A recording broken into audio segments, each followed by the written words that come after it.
Bloom, birds singing. If only the sun was out, this would be the most idyllic, tranquil place on Earth. Hi!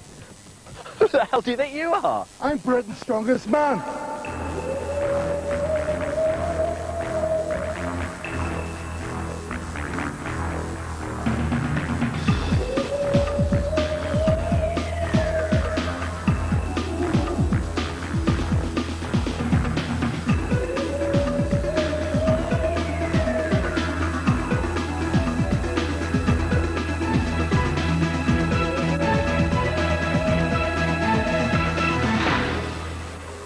Yes! An exultant Glenn Ross winning the title 12 months ago. And here at Alton Towers, once again, 30 men have assembled to try and wrest that crown from him. And one of them will walk away with this, the Citroen Van Trophy. Over the next 5 weeks, there'll be all sorts of humping and pumping, grinding and groaning, pushing and pulling, and a few strongman events too.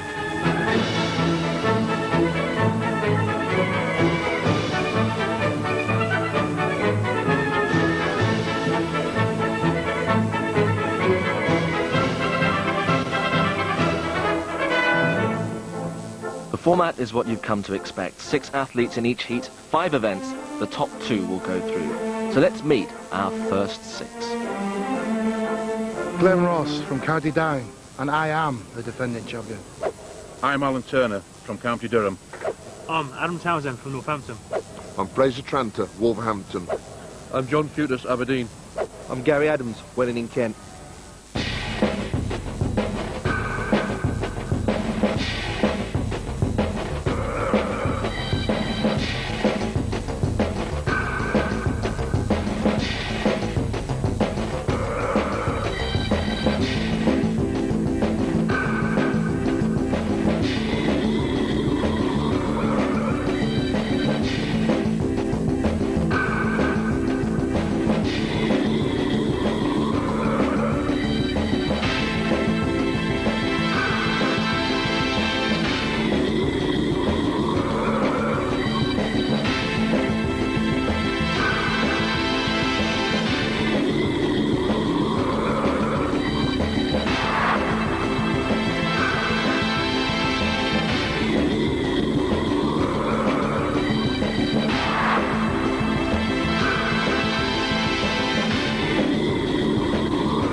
And so in Heat 1, these are the 5 tasks that our 6 strong men have been set. So here we go with the first of those 5 events, the dead weight walk. Carry this 200-kilogram weight down the course and over the obstacles. It's a kind of a strongman Grand National. In fact, imagine trying to walk with Glenn Ross dangling between your legs. And your commentator, as ever, is Paul Dickinson. From Bangor, County Down, Glenn Ross. From Wolverhampton, Fraser Tranter. From County Durham, Alan Turner. From Welling in Kent, Gary Adams. From Aberdeen, John Futus. And from Northampton, Adam Townsend.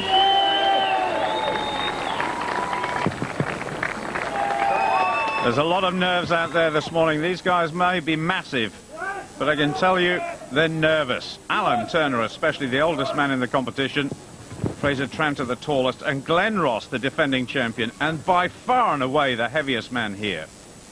200 kilograms. Not only as much as Glenn Ross, but about the size of a small car engine. Down 25 metres as fast as possible. Dougie Edmonds, the referee, gets them underway, and already Glenn Ross in trouble. It's on the far side now. Adam Townsend going well. Glenn Ross coming back just a little bit. The defending champion finding life difficult here in the courtyard, overlooking Alton Towers. There's Fraser Tranter going well. He's got height on his side. Adam Townsend, a little stumble on the far side. Fraser Tranter in second place, but it's Adam Townsend draws first blood. I think Fraser Tranter in second, Alan Turner third, and what a disappointing performance by Glenn Ross. There's the last man, John Futus, but Adam Townsend, maximum points in the very first event. Oh, were you expecting that? Not really. Winning around is one of my better things, so I was hoping to get a good time on that, get some points in. Ready for some ones I'm not very good at. So it's a good start. Gets my head sorted out for the rest of them. It was a real hard group, so I knew it was going to be tough. I knew everyone was going to be quite fast, and also you've got the defending champion in the group as well, so it was always going to be a tough heat. Did you know that Glenn was doing so badly behind you? I didn't even know where I placed. I couldn't see anyone else around me. I was just concentrating on the course in front of me. So, good start though. Thank you very much. Do you feel you're fighting a battle for the over 40s here? Well, I mean, at the end of the day, it's a sport that everybody thinks is a young man's sport. It isn't. Put the time in, put the training in, you can do it. Why do people think that, do you think? I just think once they say, oh, you get past 30 and on about peak fitness and people peaking at 22s, 23s, I just think that's a load of blowing myself, because if it's in you to do it, you can do it. Simple as that, basically. Is it in you to win it? I'm going to give it a good go. So a great start for Northampton's Adam Townsend, but I suppose the most significant thing there, Glenn Ross back in fifth. I'm going to be annoyed if I don't win the deadlift hold. I'm going to be really annoyed if I don't win the stones.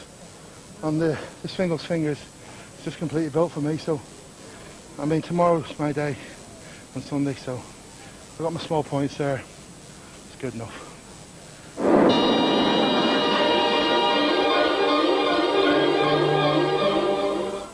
Talk us through these pillars then.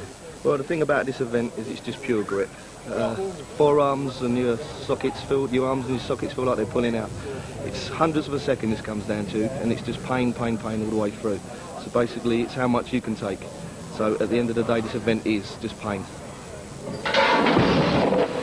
You get the picture. This should be a big event for Glenn Ross, the defending champion, who's enjoyed his year as the king of Britain's strongman.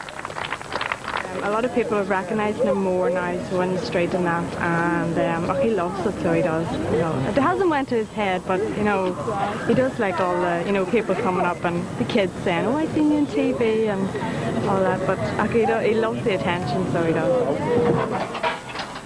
Glenn Ross absolutely adores this sort of competition. Now then, 160 kilograms in each hand. Total focus and determination, as well as an immense grip. 10 seconds. You've got to try and block out the pain, because believe me, those handles are pulling on the hands with an incredible weight. 20 seconds. 20 seconds plus. Good effort from Glenn Ross, but he needs big points in all the remaining events. Otherwise, the defence of his title is over. He's hanging on for dear life now. You can't relax in a situation like this. It's gone 35.5. We'll have to wait and see just how good that is. This was never going to be my good event. If I get middle table on this, I'm going to win the next three. I'm going to go through this first place, definitely. Well, John Footer's found it tough. Just 26.2 for him. Once it starts to go, there's no hanging on with your fingertips. It's away. It's not heavy. Once it's going, it's going. Alan Turner found it tougher. His arm almost came out of its socket. I felt it go straight away. It felt like tissue paper tearing. But just hold on as long as I could anyway. You know, really I should have let it go straight away, but that's not what the game's all about. You know, you still wanted to try your best. But 14 seconds, but the pain, ooh, it's terrible. Well, we'll have to wait and see if Glenn Ross's time of 35.5 is going to be good enough. Gary Adams next to go. Incredible shoulder strength. But how good is that all-important grip? He's looking pretty steady. 10 seconds gone, no problem at all there. Still Glenn Ross in the lead. Oh, and there's Granny Brenda with his young son Kai and his wife Nicola cheering on Dad. He's got a lot of support from the gym in Kent where he now works. And that's got to be an advantage. You can train there too. Heading towards 30 seconds. Gary Adams, can he make 35 and above? Can he go into the lead? It's going to be close. Oh, he's got it. He's got into the lead ahead of Glenn Ross. 36 seconds exactly. Good effort. That bar's extremely sharp. It's normally they're a bit looser, but so smoother, but it's so sharp it just feels like it's cutting your hands to pieces. I'm pleased with that. First time I've ever done it. Just look forward to the next now. Fraser Tranter, the tallest man in this competition, and I think ideally suited to this event. He's got enormous hands. And Douglas Edmonds, the referee and originator of many of these contests, just asking Fraser if he's ready. He's ready. He's steady. He's gone beyond 10 seconds. Almost 7 feet tall, this man from Wolverhampton, a veteran of many competitions now, and world's strongest man too. Oh, he's puffing like mad. You've got to try and relax, if that's at all possible in this event. Relax and breathe. Relax and breathe, says Jamie Reeve, former world's strongest man from Sheffield, who's here as a marshal. He's getting close to 36 seconds. He's gone past it. Now, Fraser Tranter was second in the previous event. There's only one man to go now, and this is good points. Don't get cocky. I think he's actually enjoying it. He knows it's a good performance. He's heading towards a minute now. It's gone. Fraser Tranter, 53.1, and that is a terrific performance. Big points coming his way once again. Oh, it's a bit of showboating there, like you were smiling like you were enjoying it. Yeah, it's a good event for me. I always enjoy the grip events, so hopefully that's enough to give me the full 6 points. There's still Adam to go. You can't rule him out, but banking on that's going to be enough. So here goes Adam Townsend, last competitor. A student nurse, would you believe? You wouldn't mess with him. 21 stones in body weight, comes from Northampton.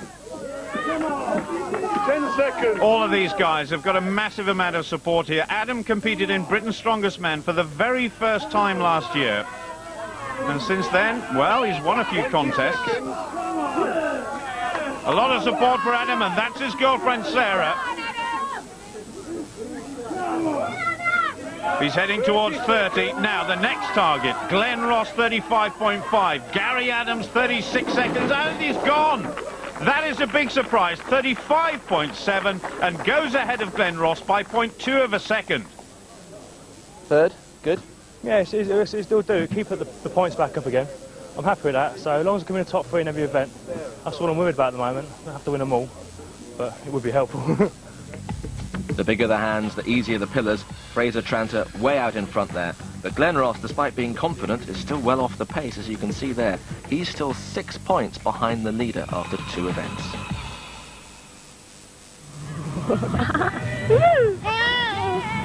It's great to be getting out as a family. You know, it's nice as a family to come to the likes of Alton Towers here. And this year it's been a bit more stressful with Marcus being a wee bit older now and he's running about. Well, when his daddy's out flipping his tyre, Marcus is in the backyard flipping his own tyre. Well, we think we've definitely got a strong man in the making here. Definitely. Yeah. Can you give Daddy a kiss?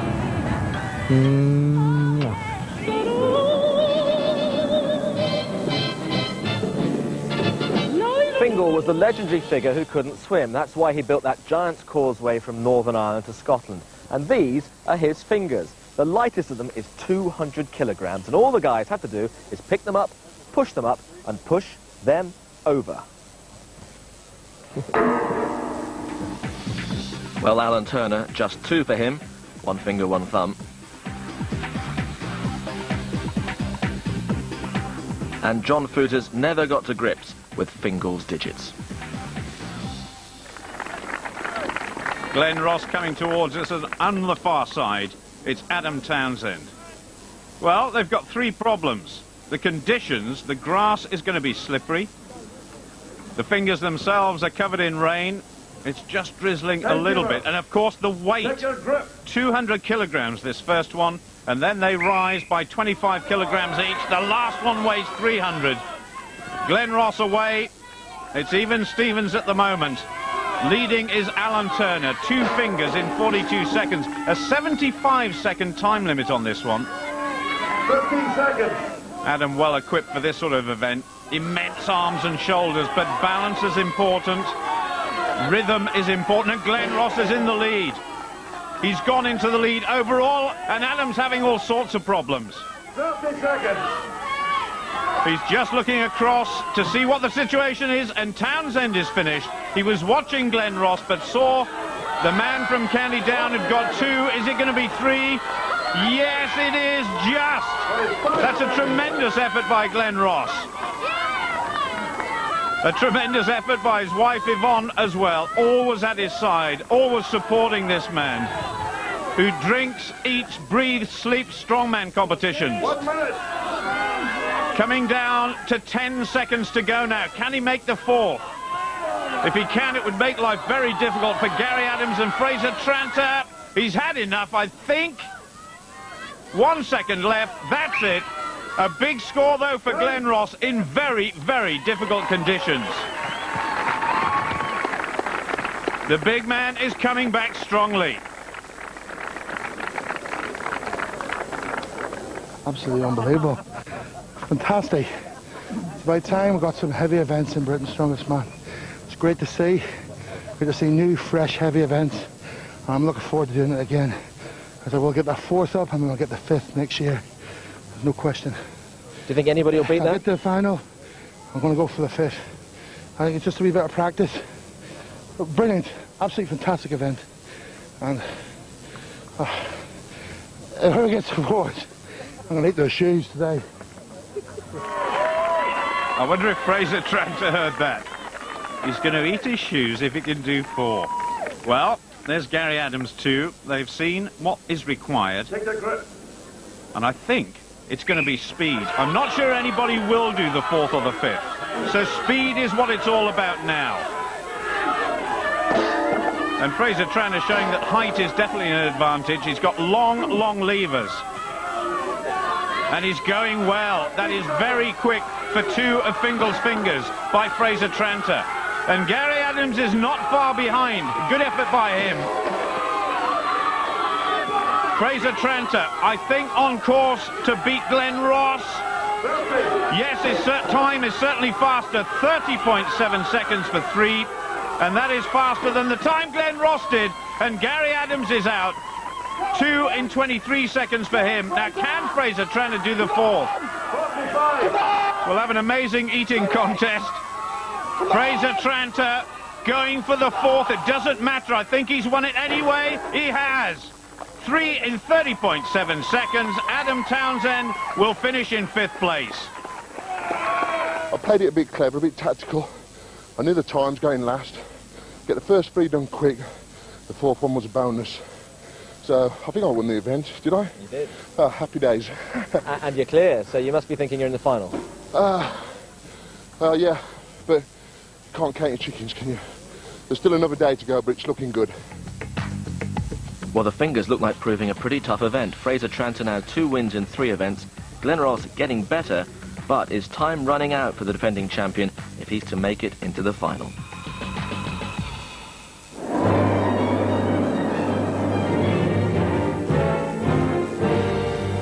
Well, next up, it's an old friend, but with a difference. It's the car lift, or this year it's the van lift, and 3 of them are going head-to-head this time around. Each van weighs 1,200 kilograms. And the big issue in this first group is, will the defending champion Glenn Ross go out at the first stage? These are the 2 men who can deny him a place in the final, Adam and Gary. Basically, you know, to tell me on the 3rd day that I'd have competed against Glenn in 3 events and beaten him on 2, I would have taken that from you 2 weeks ago, no problems. So, Adam, are you looking over your shoulder at Glenn now? I'm looking over my shoulder at everybody, but yeah, Glenn, I'm not underestimating Glenn one little bit. He's good at the holes and he's really good at the stones. So, like I say, I'm not underestimating him at all. I'm not underestimating anybody I'm competing against today because they're all good lads. They certainly are. And Alan Turner in red, Glenn Ross in green, and John Futures from Aberdeenshire in white, struggling a little bit in his first Britain's Strongest Man competition. Now, Glenn Ross, 7 points behind Fraser Tranter overall, and 2 points behind Gary Adams and Adam Townsend. The last 2 events, it's crucial for Ross to perform out of his skin if he's going to make it through to the final. This first lift so important. They're all up. The clock is underway. Alan Turner just a little bit unsteady. John Futers finding life difficult, but gaining in experience all the time. One of the men who becomes Britain's strongest man in the final this year will walk away with one of these vans as the first prize. Meantime, they just want to keep it at arm's length for as long as possible. Alan Turner, who's opening his own gym when he finishes this competition up in County Durham. Futures for the time being as we approach 40 seconds, looking steady. Glenn Ross, steady as a rock in the middle. They're all looking pretty good as we approach 50 seconds. And this event all about immense strength in the shoulders, the arms, the lower back and in the legs. Futures just wobbling a little bit, he goes down, and so does Alan Turner. Oh, in quick succession, two of them have gone, and it only remains now to see how long Glenn Ross can hang on for. 70 seconds coming up, an immense effort from the reigning champion, the defending champion, but it's got to be. He's got to put the pressure on the three other competitors yet to go. Come on, Glenn, a massive effort. Approaching 90 seconds, unbelievable. Jamie Reeves just having a look.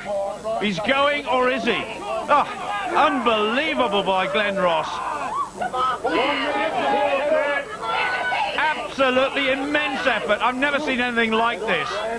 I thought he was going. He just managed to pull it up another couple of inches and he's gone. That is incredible.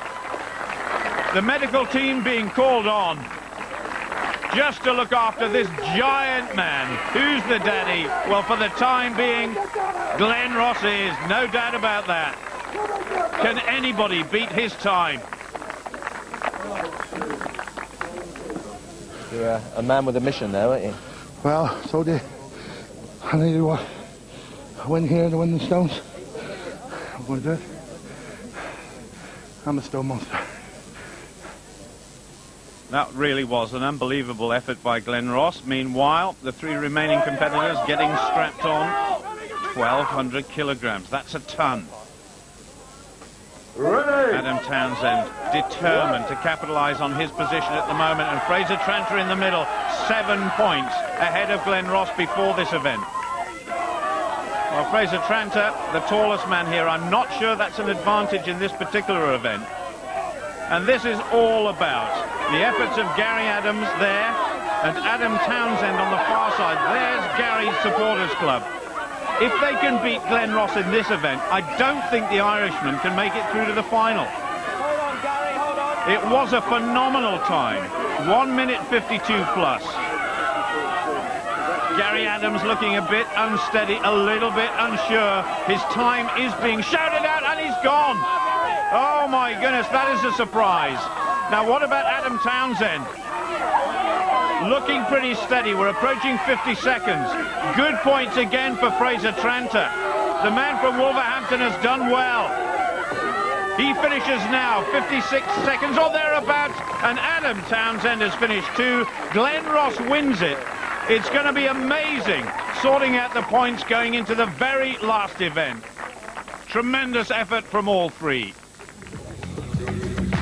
And so it was. Glenn Ross, good to his word. He said he'd get better as the competition went along. Yeah, I've still got a chance.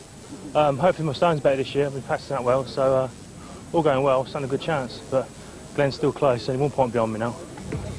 Fraser Tranter through to the final, Townsend or Ross for the other place. But Fraser's had more good news during the past 12 months. This is James, at 16 weeks old. And who does he take after? He's definitely his dad. Definitely. How many bench presses can he do at the moment? Not too many. I'm hoping he's going to take David Beckham's place, really, rather than Strongman. How much was he when he was born? He was £8. Oh, that's just tiny for you. Yeah, I thought you were going to say he was 1.5 stone. Yeah, that's right. So do you think, in years to come, you might encourage him to be a strong man? No. No, really? No. Why not? There's not enough money. Go for football. Go for football, and if you're watching, Alex, sign him up.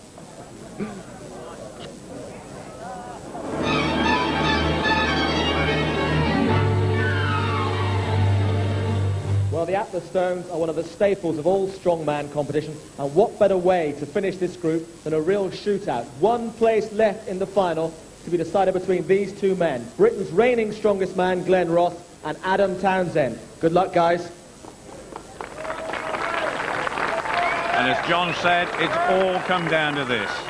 A battle of the heavyweights to see who goes through to the final and joins Fraser Tranter. 5 stones, the lightest 110 kilos, 17 stones, the heaviest 150, and nobody's lifted that yet. This is all about speed, it's all about determination, and it's all about immense strength as well. Oh my goodness, that is big problems for Adam Townsend. Ross is clearly ahead. Well, neither of these guys are particularly tall. Fraser Tranter, remember, about 7 foot tall, so they've got to push this stone up onto their shoulders and then onto the wall. And Adam Townsend struggling at the moment. This is desperate. He's had 4 very good events. Glenn Ross on number 3, and he's having problems now. He'll be desperately disappointed if he doesn't make it through to the final. The defending champion. All the great champions say it's all very well winning a championship, but to defend it is doubly difficult. Adam Townsend safely with a 3rd. Glenn Ross going for his 4th. Now, can he do it? If he can, it might all be over. He's dropped it. Now Adam Townsend's got a real chance. His girlfriend shouting support. Glenn Ross getting a bit of stick from his wife. Adam Townsend, if he can do this, he's beaten Glenn Ross surely. Glenn Ross in the lead over the 3rd one, but Adam Townsend has dropped it as well. That is it. It's all over. Oh, my goodness. Adam was inches from beating the defending champion, but Glenn Ross, I think, has done enough. Tremendous efforts by Adam Townsend. So, so close. And consolation for his girlfriend from Glenn's wife. There was 2 good men up against each other, and I really feel for Sarah, Adam's girlfriend. You know, like, we're all very close here, all the wives and all the girlfriends, and we root each other, all our husbands and boyfriends on. And it's just, I'm on a high note, but you know, you feel sorry for all the other competitors, but the best has to go through. And When Glenn dropped that 4th ball, did you think, I've got a chance here? I did when I got it almost upon the wall, but if I could just get under it, I've got it. But it slipped, so that's the way it goes, isn't it? How disappointed are you? Very, because it was so close. I dropped the 1st stone, I thought that's it. And I was seeing Glenn on the 4th, and I was on the 4th. I was like, yeah, I could have it. That's the way things go, isn't it? Do you think you sort of snuck in through the back door, Glenn? Well, I just want to say, cheers, man. Adam, you've got a fantastic fight, and I hope I go on and win it for you. Cheers. I do, honestly. Well, a great win right at the end there for Gary Adams, but Glenn Ross had done just enough. And so it's he and Fraser Tranter, the big man from the Black Country, who make it through to the final of the Citroen Van Trophy. So the first 2 men are safely through to the final, but even though Fraser's obviously in very good form at the moment, I just can't see him winning. I mean, he's just ridiculously tall.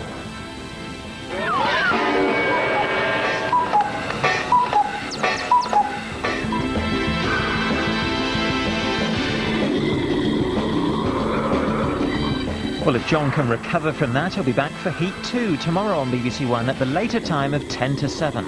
Next tonight, the other half.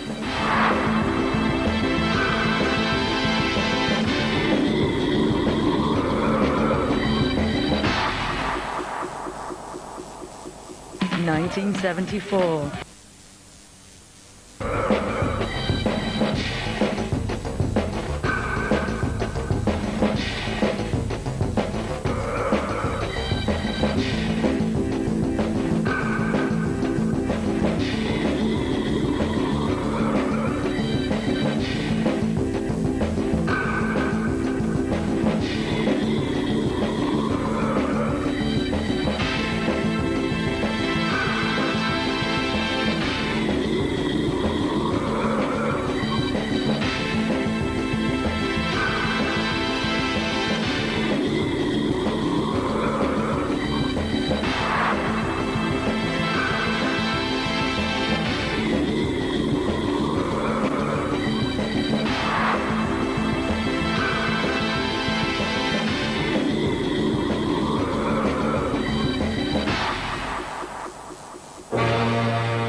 And this time, these are the 5 challenges awaiting our 6 strong men.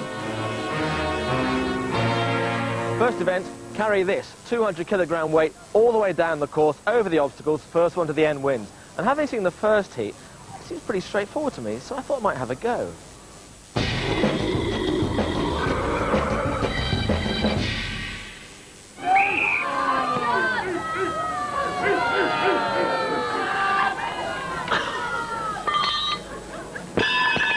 Commentary from Paul Dickinson. From Spennymoor in County Durham, Steve Brooks. From Worcester, Russ Bradley. From Wellingborough, Mark Eilif. From Renfrewshire, Mark McKechnie. From Worcester, Sebastian Abatiello. And from Ludlow, Lane Snook.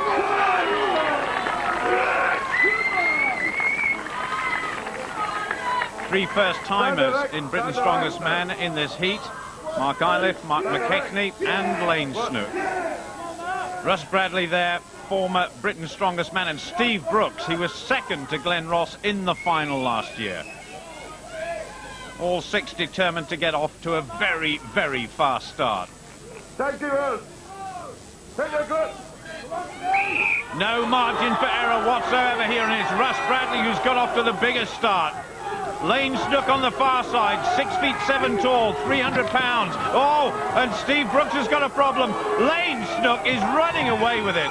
2 more steps to go for victory. Russ Bradley coming up quickly and Steve Brooks, but Lane Snook, his very first Britain's Strongest Man competition, and he's won it. Russ Bradley in second place and Mark Eilif in third. Tremendous effort by him. Big disappointment for Steve Brooks. Second last year, but only 4th in this opening event. Now come on, Mark McKechnie. He's finished, but this event was all about a runaway victory. Lane Snook, 17.7 seconds and maximum points. Tremendous effort. You made that look almost absurdly easy. It wasn't too bad. I'd do it again, but if I was pushed, wasn't bad at all. But you were almost running at one stage. It doesn't make you a bad person. I didn't find it too bad once I got it up. You know, it stayed in tight. I just kept going. How were you expecting to do in that? I weren't sure. I was a bit nervous about it, never having done it. I didn't know what to expect, and it's 200 kilo weight. It's a fair amount of weight to go up and down the steps, but like I say, I found the steps all right, but I was pleased with third anyway. Disgraceful. Ashamed of myself. It was the wet conditions. I was trying to go too quick, I don't know. I should have won that. Just a formality that. But So first blood to Snook. But the main news, the return to form of Russ Bradley, nearly a year and a half after suffering a bad injury at World's Strongest Man. didn't train for like 15 months. Hospitals, osteopaths, all the rest of it. Slow build up. And it's an absolute pleasure to be involved, to be back at this level. So no pain, no nothing? A little bit of pain, but I enjoy it.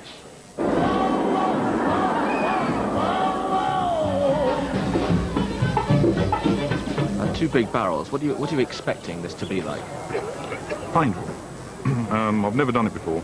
I've asked the lads and they say the pressure on your hands is great and across the top of your shoulders, so I think it's a question of just getting stuck in and hanging on. How much fun are you expecting this to be? I don't know. See how it goes. Second by second. You know, I might leap off the stage laughing and joking, begging to have another go, but I doubt that, so no. Sebastian Abatiello, a veteran of all sorts of strongman competitions. Actually, Italy's strongest man once upon a time, and has appeared in all sorts of feature films. He's quite an all-rounder, is Seb. He needs big points, though.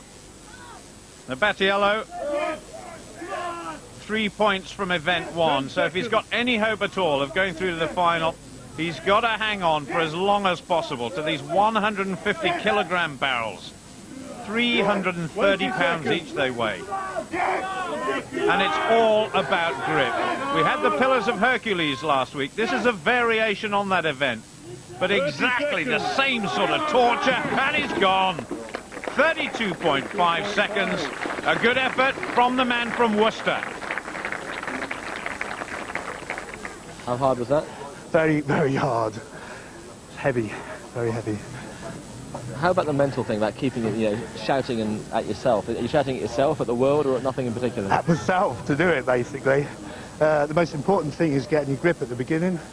If you don't get it right at the beginning, you won't have a long time. It was okay. Not as good as I was hoping, but I'll keep the fingers crossed, see how it goes. For Mark McKechnie from Renfrewshire, it was proving tough once again.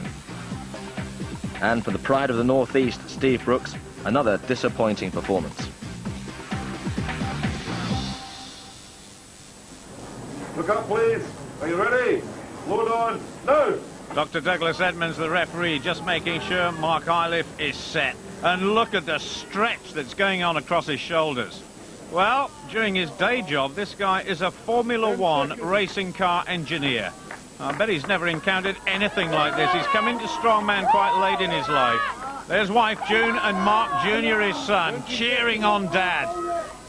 Bit of support from that elbow bandage. Oh, the effort required in this event. As much mental as physical. 32.5 to beat, and he's done it! Yes, he has, by the skin of his teeth. Good effort, and he takes the lead. Oh, good. Well done. Brilliant.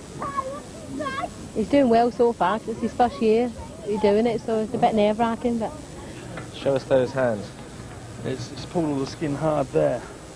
That's the worst bit. The knurling on the handles are really, really rough. It's not so much the weight pulling on your hands, it's the knurling. It grabs your skin, and it really, really, really is painful. I don't know what it's done yet underneath the chalk, but I'll have to have a look, but it's gone very red. And yeah, it's quite hard, that though. Quite heavy. In the lead, though. And in the lead? Yeah, that's good.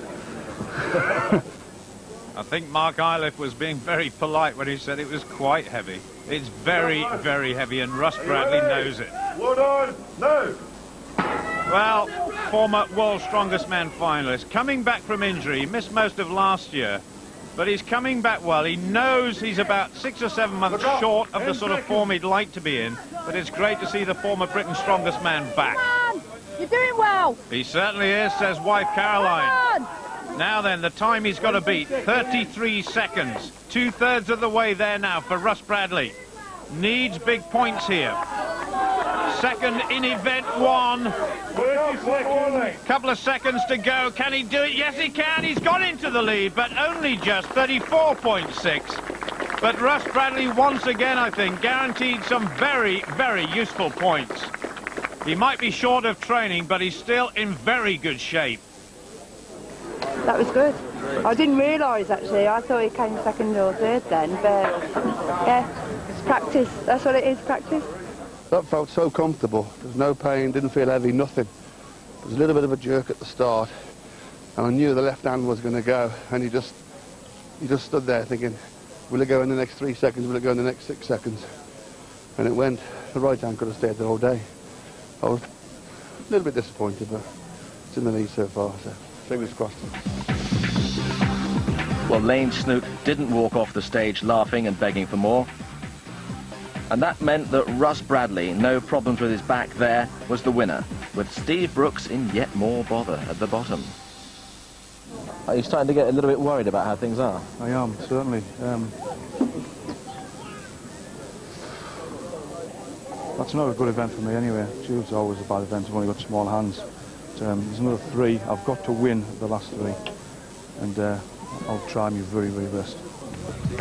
Well, this looks like being a keenly contested heat. Could Mark Iliff, in his first Britain's Strongest Man, be an unlikely finalist? He's Mark Jr., named after me because he was 10 pounds 6 born. So he's a big lump when he was born. When he watched me and Bill in that train, he comes around and picks up like empty barrels and starts carrying her about. Yeah? Was your barrel harder? The toy is harder. Would you like to be a strongman when you're older? No.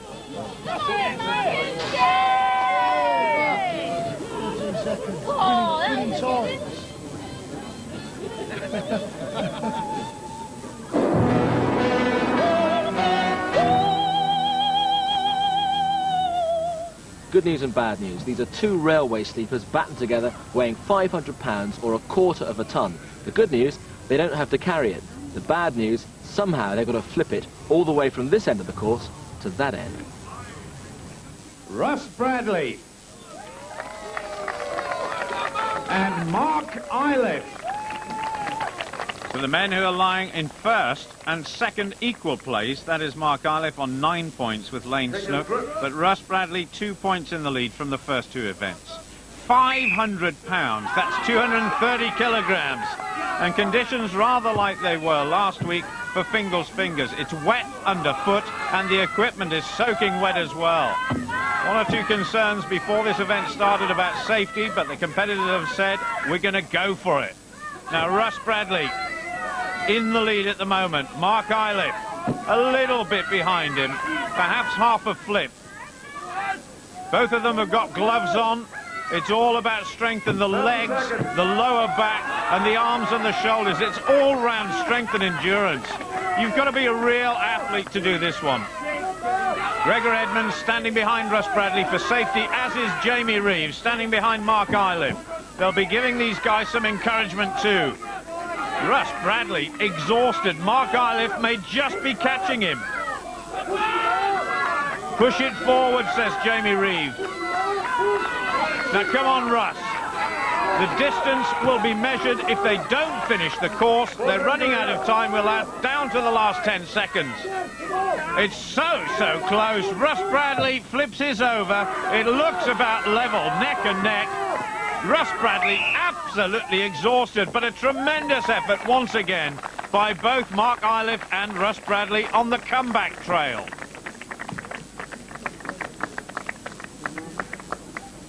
It was like a head-to-head race, wasn't it?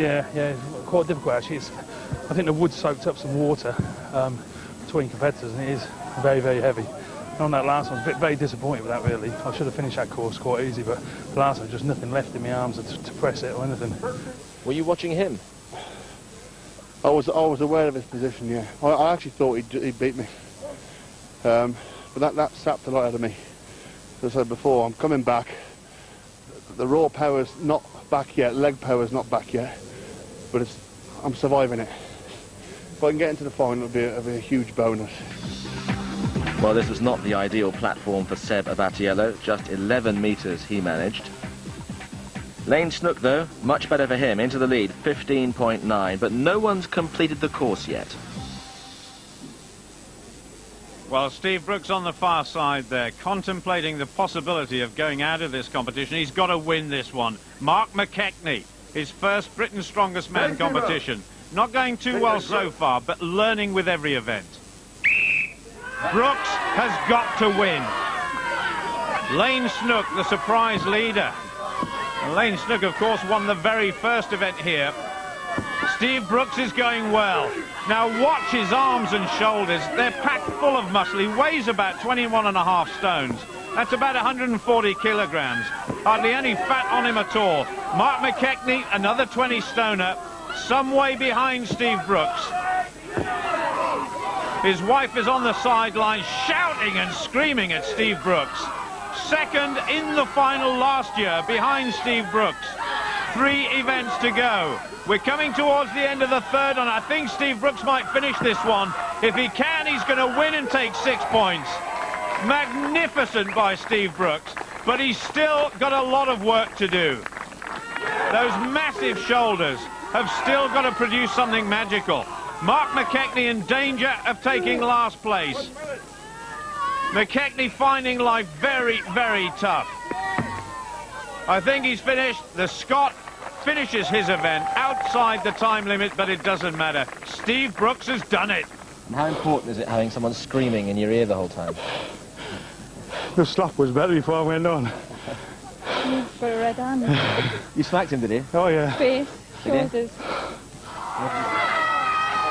Were you in such a zone that you couldn't hear her, or did you know that she was there screaming and shouting? No, I heard her this time. Normally I don't hear her. Well, I think it was because she was so close. It helped a bit. Well, The last few events has made us a bit angry and anxious and nerve-wracking, and, you know. Did you give him a bit of stick after the first two events? Yes, a lot of stick. So a smack from the wife, and Steve Brooks takes the third event, but he still has an awful lot of work to do. He'll need 2 more good performances if he's to close the gap on the strongmen ahead. Surely too much to do, the prospects looking bleak.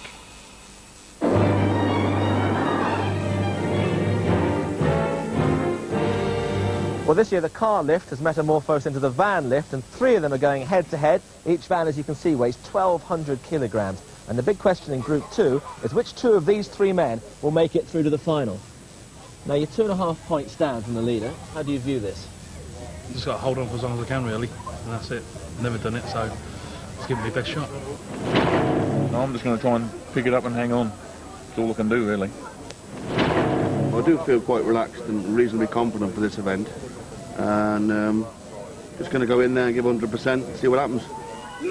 Well, we'll see Russ Bradley and the other 2 in a little while. Meanwhile, it's Sebastian Abatiello, Mark McKechnie on this side, and Steve Brooks, the winner of the last event, right in the middle. Well, as we've seen with this event, determination counts. 10 seconds. Perseverance counts. An immense strength in the shoulders, the arms, the legs, and the lower back counts as well. We had a phenomenal time by Glenn Ross in the last programme in this event. 1,200 kilograms. There's Lynn, Steve Brooks' wife. Well, we've heard that she gave him a bit of stick before and after the last event. Rather her than me. Steve Brooks, though, has got to win these last 2 events to have any chance. Abatiello, well, an immense performance here. Could improve his chances of making his very first final a reality. McKechnie a little bit off the pace. Steve Brooks, oh, McKechnie has gone. Mark McKechnie just about 50 seconds. Abatiello's hanging on. A good performance by him.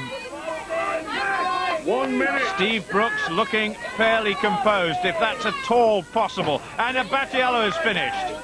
The man from Worcester, a very good time. Over 1 minute. Now, what has Steve Brooks got left? Still 3 very good competitors to come. He's got to hang on for as long as possible. Tremendous support for Steve Brooks here at Alton Towers. He's not gaining on Glenn Ross's time of close to 2 minutes, but that is phenomenal. Steve Brooks, 89.2 seconds. Absolutely brilliant. How tough was that last 20 seconds there? Very. I nearly passed out. But, like I say, I need it, so. Ooh. It's more mind over matter the last. When I heard Seb drop it, I was about ready to go myself. Like I say, I need the points, I need the win. Hopefully, a bit of luck I might get it. So our next 3 being told to lift. Bradley and Iliff up, and Lane Snook can't do it. He's given up, and that is a desperate situation for Lane Snook, but great news for Steve Brooks. Russ Bradley, the overall leader, 14.5 points. Mark Iliff in 3rd place. But what about Lane Snook? 20 seconds. He'll only finish with 1 point, and Steve Brooks will almost certainly go ahead of him after this event. Now, Russ Bradley, he said all along he's not in great shape, but he seems to be getting stronger with every event. Mark Iliff, the first time we've ever seen him on Britain's Strongest Man, and he's been so impressive, but he's finished now, 38 seconds, and that is again good news for Steve Brooks. Russ Bradley struggling just a little bit, and he's gone as well. Oh, well, as far as Steve Brooks is concerned, it couldn't have been better. He's beaten all his main rivals, and that is his 2nd win in a row. So Steve Brooks, a man on fire in this heat, but Lane Snook was actually choosing to save his energy for the final event. What it means, though, is that Brooks has been catapulted into 2nd place with 1 foot in the final.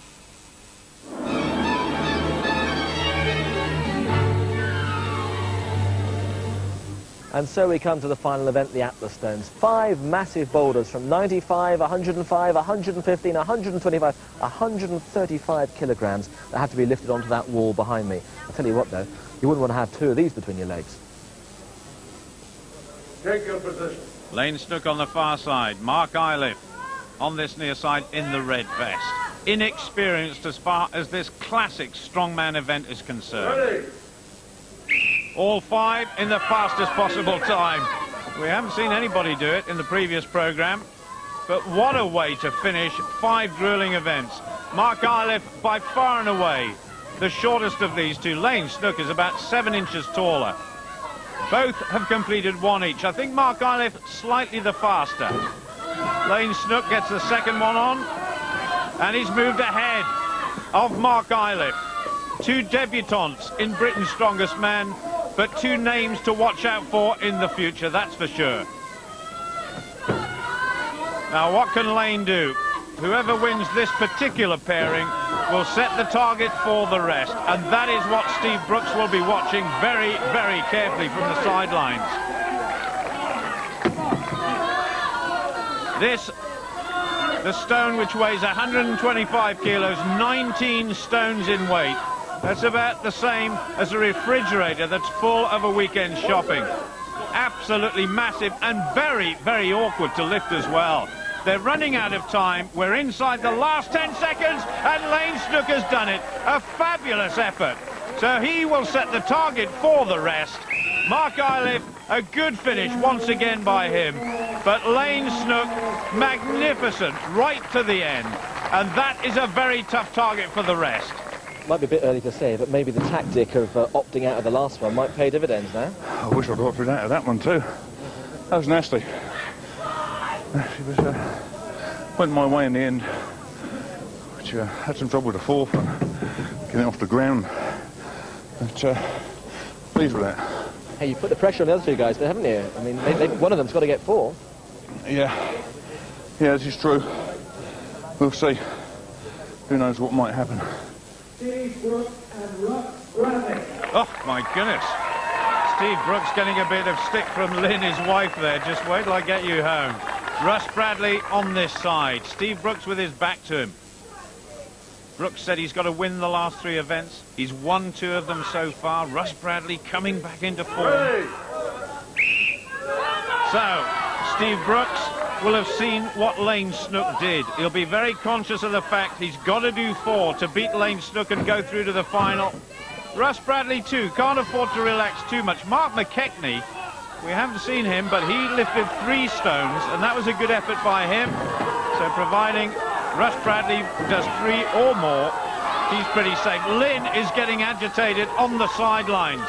Russ Bradley in the lead, Steve Brooks taking it steady.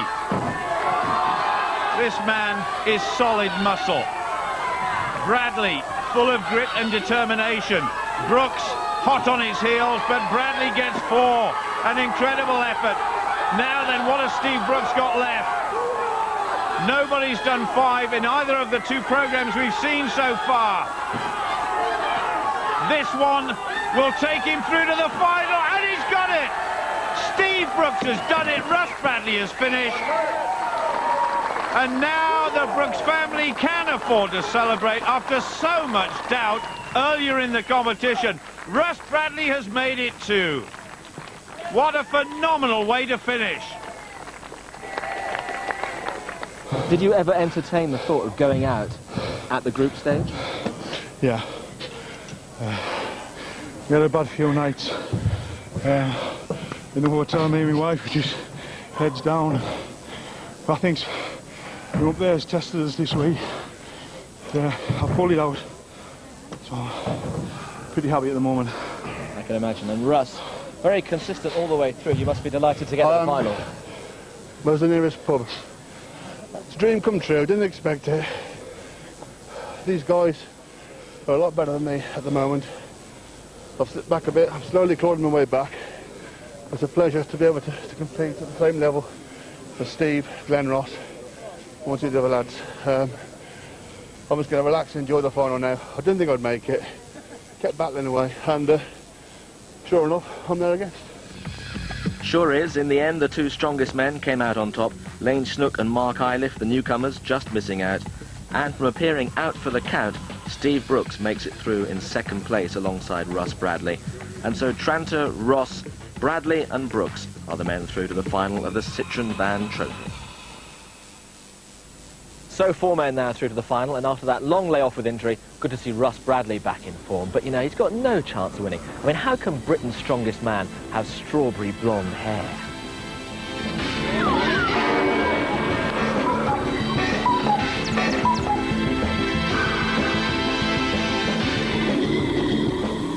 Heat 3 is next Sunday on BBC One at 7 o'clock. In a moment tonight, Auntie's sizzling new Summer Bloomers with Terry Wogan.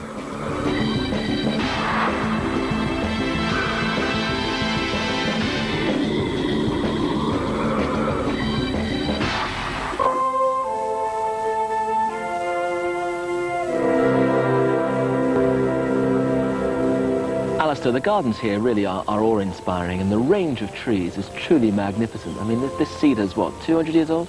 Yes, that's right, 180, 200 years old. Fine example of Cedrus libani.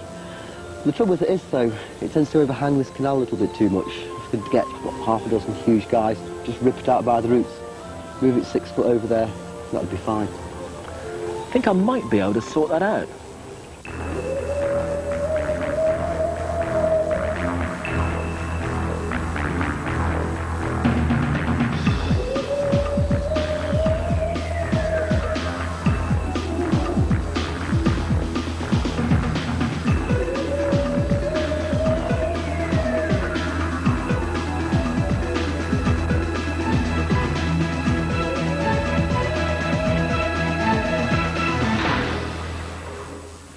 Well, we're heading towards the halfway point now in this year's Britain's Strongest Man competition for the Citroen Van Trophy. 4 men have made it through to the final already here at Alton Towers. A further 2 will join them today. Here, in the most peaceful of settings, raw power.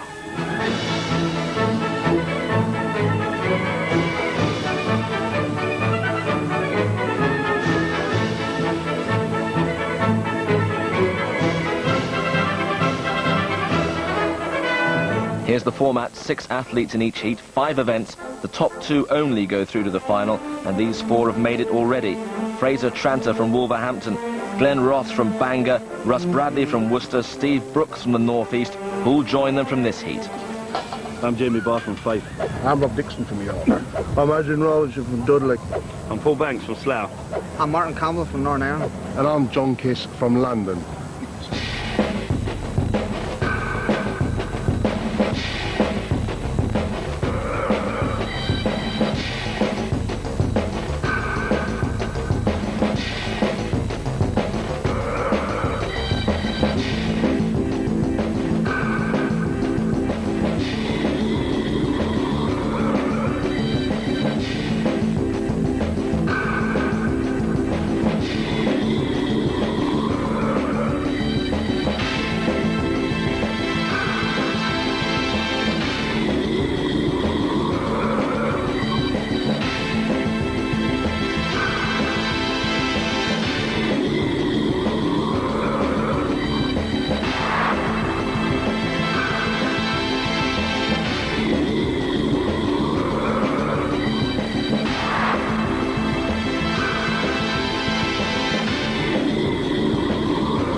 And for those 6 strong men, these are the 5 Herculean tasks that await them. Well, the first event is fairly straightforward. They have to carry this 200-kilogram weight between their legs all the way down the course, over the obstacles. First one to the end wins. And if 200 kilograms doesn't sound like much to you, well, listen. It's the combined weights of Adrian, his wife Helen, both their sons, Thomas and Jack, their 4 goldfish, and their pet canary Willie, who was here a few moments ago, but... Commentary comes from Paul Dickinson. From Fife in Scotland, Jamie Barr. From York, Rob Dixon. From Slough, Paul Banks. From Dudley, Adrian Rollinson. From Hayes, John Kiss. And from Bushmills, County Antrim, Martin Campbell.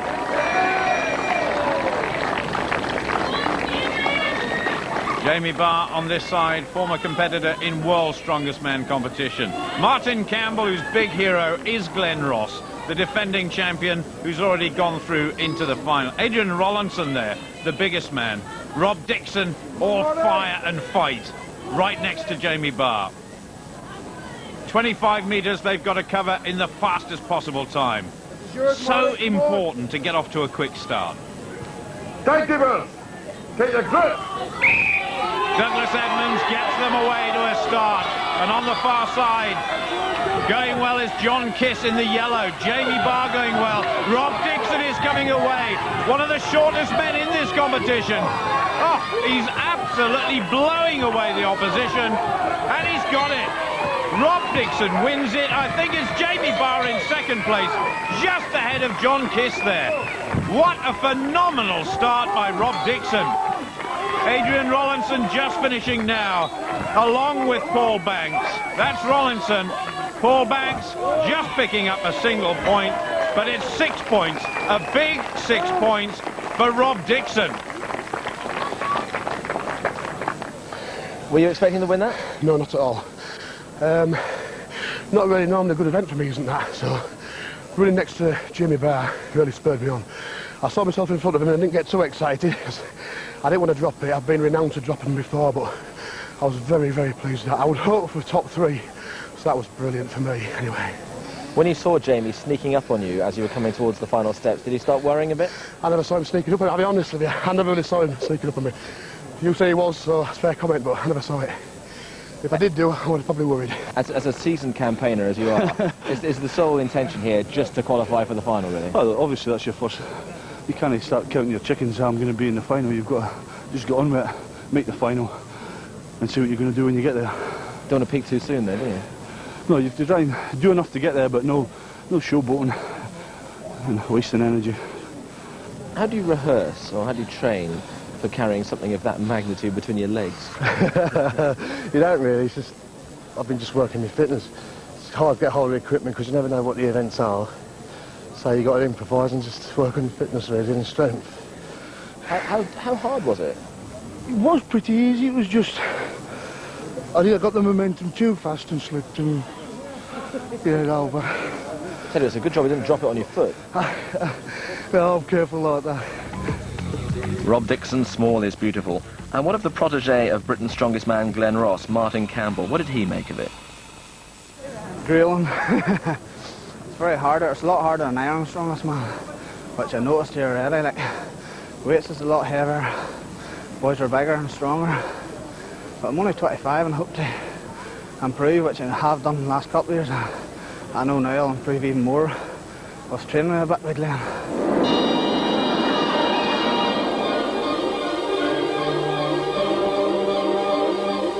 So talk us through this then.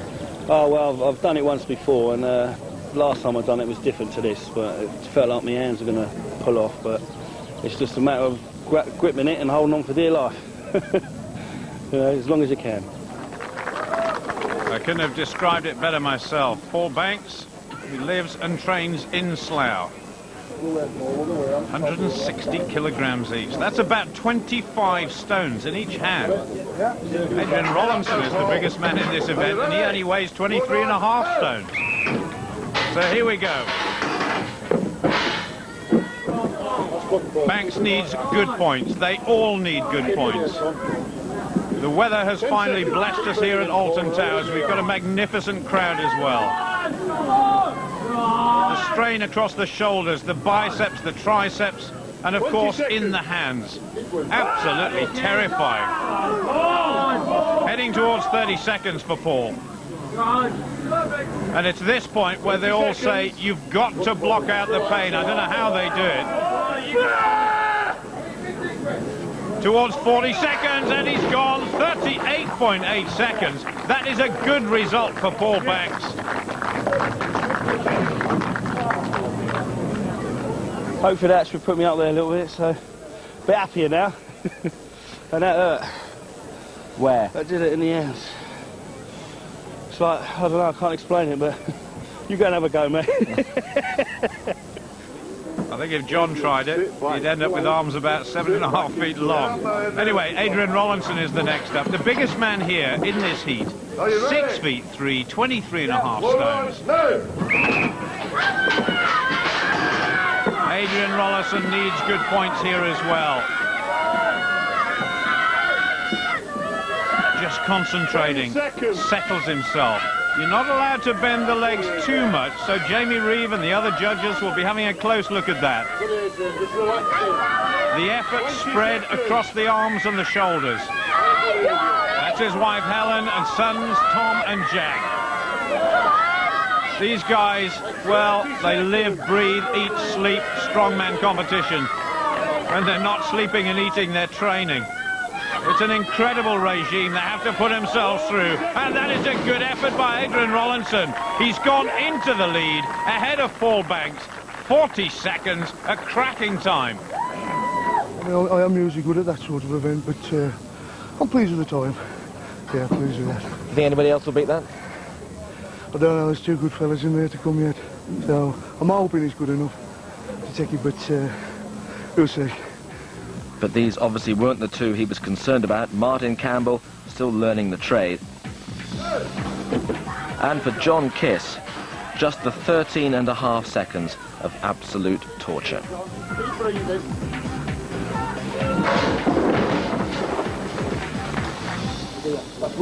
So here go the top two after the first event. The first we're going to see Rob Dixon.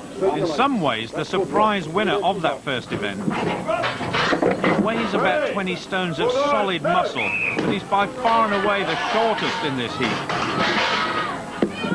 A real fiery little character. Now, the time he's got to beat, Adrian Rollinson's 40.8 seconds. And that really is a good time by Rollinson. Oh! Absolutely grimacing with pain. There's Tracy with his son. Oh my goodness, come on now, Rob Dixon, he's gone. 23.5 seconds. And for the time being, he's in third place, but still Jamie Barr to come. How bad was the pain towards the end there? Oh, it was quite bad from the start, actually. You know, it was a hard event for me. I didn't expect it to be hard, but not quite that hard. I thought I might have been able to pull a few more seconds out, but when it's time to go, unfortunately. You know, I've given it all I could give. I couldn't give any more, so I did what I could do. I thought your face was going to explode at one point. Yeah, I'm renowned for having a red face. Yeah, blood pressure's all right, but I've got a red face, so yeah, it matches the T-shirt, doesn't it? Well, thank goodness Jamie Barr's face doesn't match his T-shirt. The last competitor. He knows precisely what he's got to do. 320 kilograms plus here. Over 600 pounds. The pressure on the arms must be unbelievable. Keep breathing, Jamie. Keep breathing. Jamie Reeve, Britain's former world's strongest man, saying to Jamie Barr, keep breathing. Keep breathing. Marvellous. Just relaxing. Jamie from Fife in Scotland. Third in last year's Britain's Strongest Man final. He's trying to get to 40 seconds, trying to go past 38 of Fallbanks as well, and he hasn't done it. 33.5 in third place, and that means Rob Dixon goes back to fourth.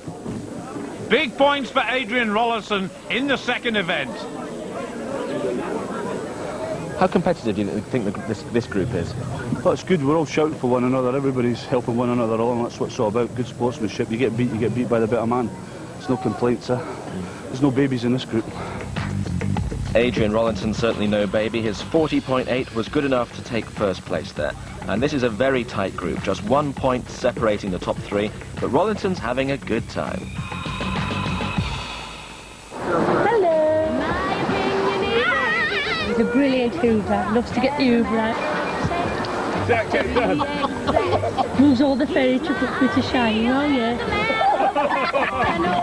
He's too much on polishing now, but he just likes to Hoover. Eat! You can eat for England. Oh. Do you know, there's never any scraps left in our house at all. He blames all the children for eating the chocolate and he gets more. He's really, really good. He's lovely, he is. Really big softy. You never got my best side.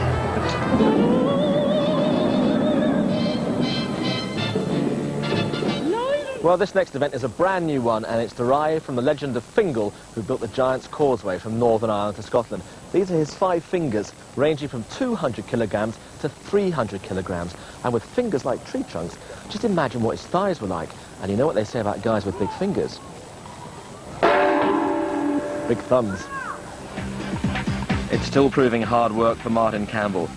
2 fingers in 43.7 and only 2 for John Kiss, but look at that time, 22.7. The 2 equal first places, Jamie Barr first of all, and Rob Dixon at the far end of the stadium. 9 points each. There's only 2 points covering the first 3 competitors. Adrian Rollinson on 8 points. Now the first of these fingers, 200 kilograms, 440 pounds, and conditions difficult for this event. It's rather slippery, so safety is of paramount importance. Jamie Barr ahead of Rod Dixon at the moment. This next one, 225 kilos. We're knocking on towards 500 pounds now. Rob Dixon, come on, just push it up a little bit extra. Jamie Barr is on the third one, 250 kilos. Rob Dixon finding this a struggle. His face has definitely gone a deeper shade than when he started. Now Jamie Barr is struggling as well. He can rest it on his shoulder. If neither of them get all 5 up, the time at which they produced their best effort, and in both cases it's their second, will count towards the final score. Jamie Barr 23.4 for 2. He's in second place behind John Kiss. That, I assume, was a tactical decision not to go for the third one there. Aye, because I've got the same points as Rob, so that means my second one was faster, so I'm a point in front. So it's all about getting to the final without killing myself. I just hope it works. I'm sure he does. Now it's down to Adrian Rollinson and Paul Banks here. There's Adrian. They will have done their calculations. They know exactly what they've got to do. Nobody has lifted 3 so far. So here goes Adrian. Very tall. That will give him an advantage over Paul Banks and the rest. And that is a quick time for both men. In fact, this is very, very quick. Adrian Rollinson, I think, is going to go into the lead. He certainly has gone ahead of John Kiss and, of course, Jamie Barr. Paul Banks going well too. By far and away, Paul Banks' best effort so far. This stadium is really coming alive. Fantastic support for all of these guys. Adrian Rollinson close to doing 3. He's done it. He's taken maximum points again. Paul Banks is finished. But it's still a very, very good time. He's going to finish in second place. Well, Glenn Ross said in the first programme, if anybody can do 4, he'd eat their shoes. Now, come on, Adrian. That would certainly be something worth watching. Rollinson is flying. Just a couple more degrees. He's running out of time. We're down to 5 seconds. It doesn't matter. Rollinson is going to be in the lead after this event. Absolutely perfect for the finish. That was good. That was excellent. I've put my top on the second day, so well tomorrow, through to the final. Brilliant. So another win for the big man from Dudley, and he certainly is eyeing a place in the final now, but this heat is very tight indeed. He's got 14, John Kiss in 5th has got 9.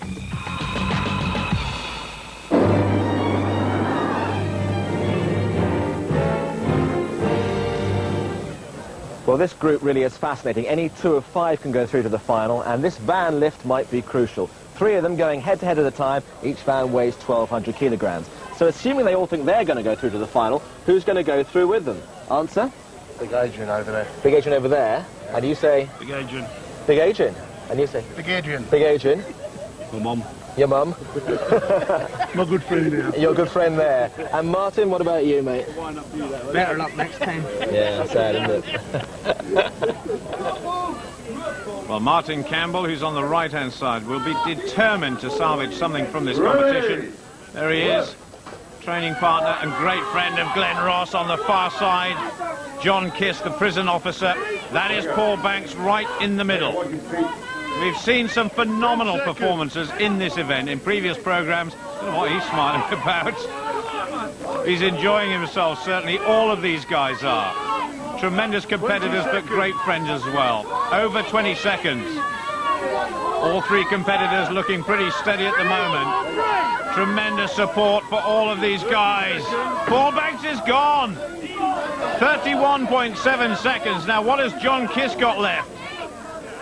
Martin Campbell on the other side, shaking, but still steady. The strength in the legs and lower back so important. It looks as though these 1,200 kilogram vans, that's over a ton, is stretching their arms. Well, finally, John Kiss has really got his act together. It's still a good time. 56.8, and Campbell enjoying every second now. He has salvaged something. His best performance by far. 66.4, and that is an emphatic lead. Three very good guys to come, but at the moment it's Campbell. Adrian Rollinson and the rest go next, and can Rollinson make it 3 in a row? It'd be nice to go away with one win, wouldn't it? It'd be brilliant. First time, like, it'd be nice if we could get one. But I'm looking forward to seeing the other boys go. I'll watch them, see how they go. Feeling encouraged by that there? Oh, aye. I was a wee bit down there, sort of sitting down earlier on, but I feel a lot better now. Happy with that. That was a very, very good effort by Martin Campbell. But you suspect that Adrian Rollinson here, Rob Dixon, and of course Jamie Barr could produce something special. All three of them up without any problem at all.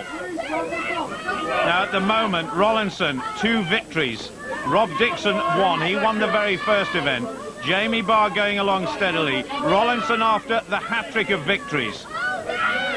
Jamie Barr will use all his experience. Tremendous Highland Games competitor and strongman. Rob Dixon on the far side, just glancing down at the floor. 30 seconds. Looks comfortable.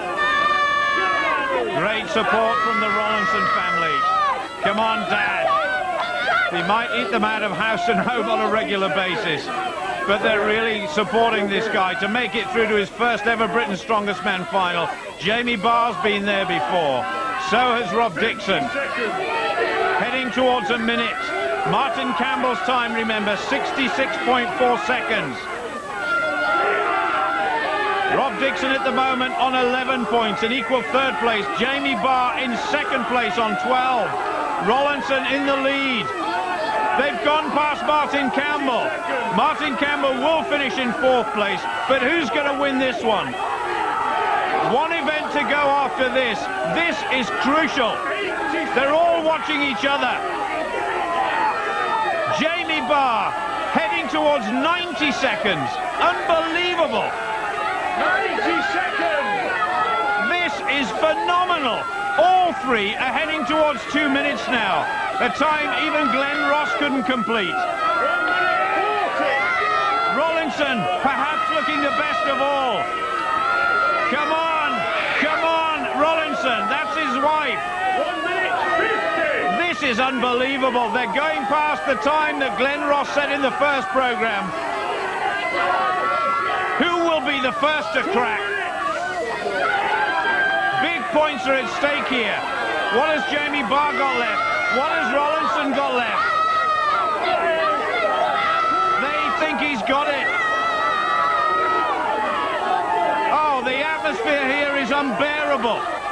This is incredible. Over 2 minutes. I've never seen anything like it. Jamie Barr goes down. He will finish in third place. Rob Dixon finishes in second.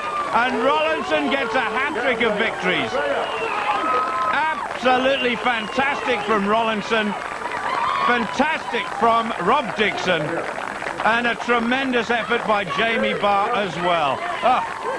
I don't know about them, but I am absolutely exhausted. That is one of the greatest contests I've ever seen. He said today, he walked out the bathroom, he said, I ain't going to let go. Even if I faint, I'm not going to let go. That was brilliant, that was. Brilliant time as well. Excellent.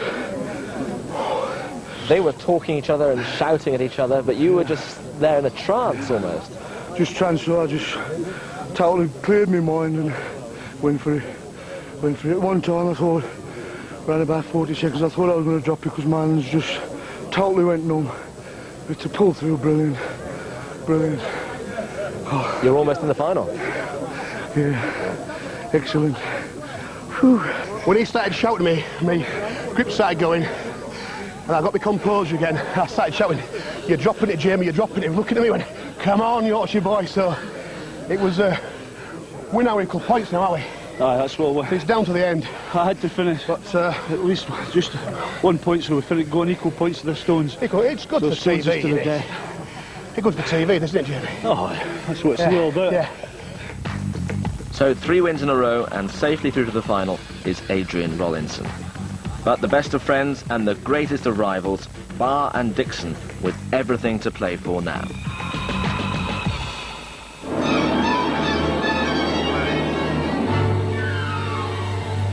Well, the Atlas Stones is one of the great events of strongman, and here's an Anglo-Scottish battle, winner take all. Bannockburn, Murrayfield, Hampden Park, Wembley. This is Rob Dixon against Jamie Barr. Good luck, guys.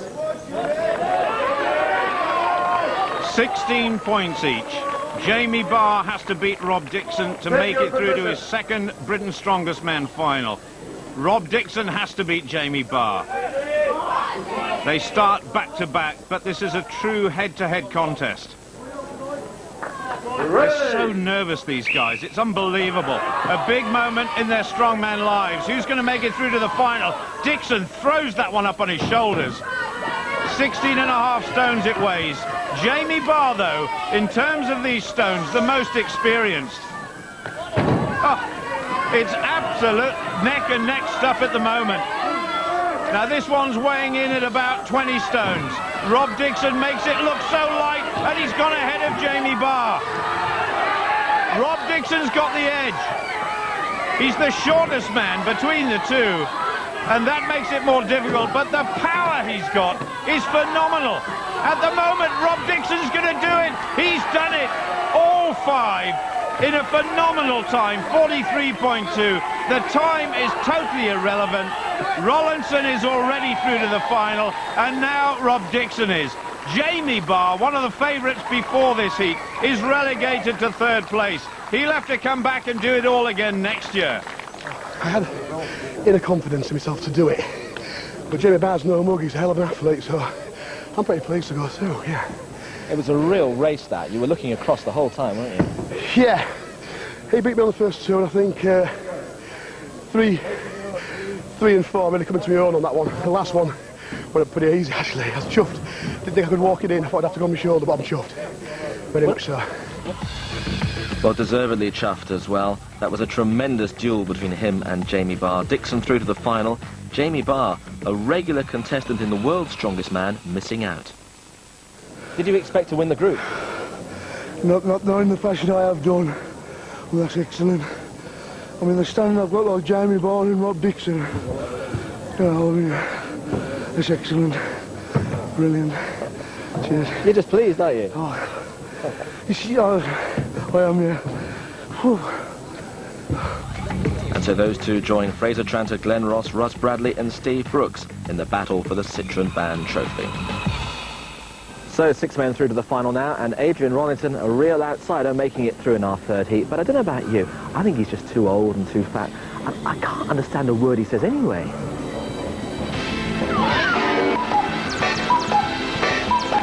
Stupid boy.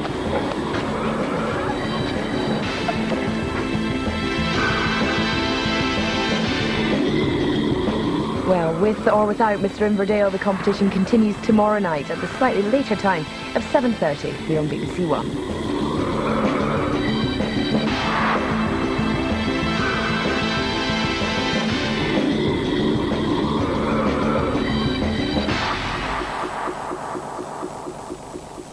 If you...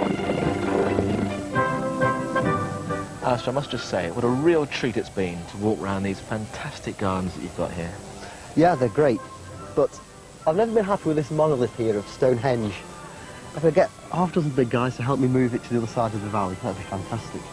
Alistair, no problem, mate.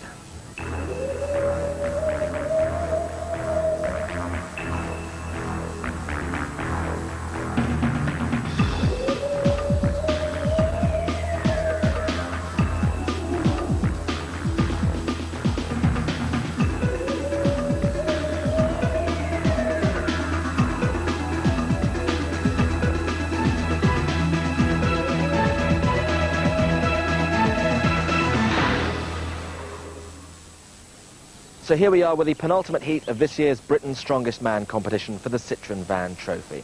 Here at Alton Towers, 6 men have made it through to the final already. A further 2 are going to join them today. Big men facing big challenges.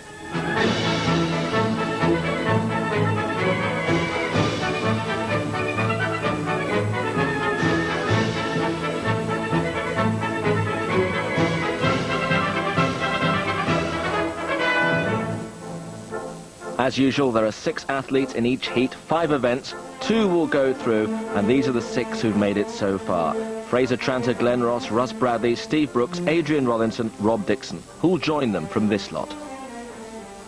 I'm Bill Pittock, Northampton. Mark Kay from Scarborough, Yorkshire.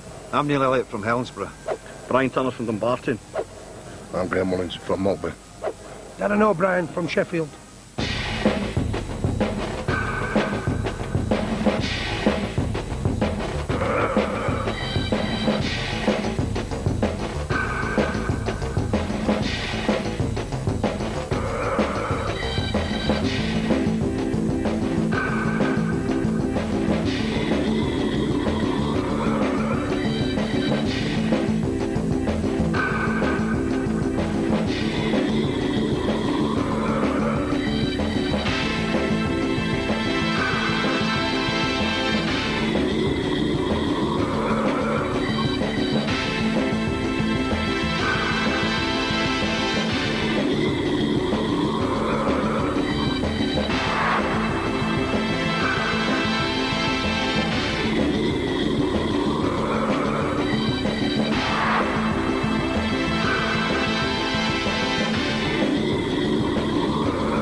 Now this weighs 200 kilograms, and in this first event they have to carry this all the way down the course, over those obstacles, to get to the end. First one down there wins. Now 200 kilograms is the same as 2 washing machines. You imagine walking with 2 washing machines dangling between your legs. The man with the mic is Paul Dickinson. From Northampton, Bill Pittock. From Rotherham, Graham Mullins. From Sheffield, Darren O'Brien. From Scarborough, Mal Kay. From Helensburgh in Scotland, Neil Elliott. And from Dumbarton, Brian Turner.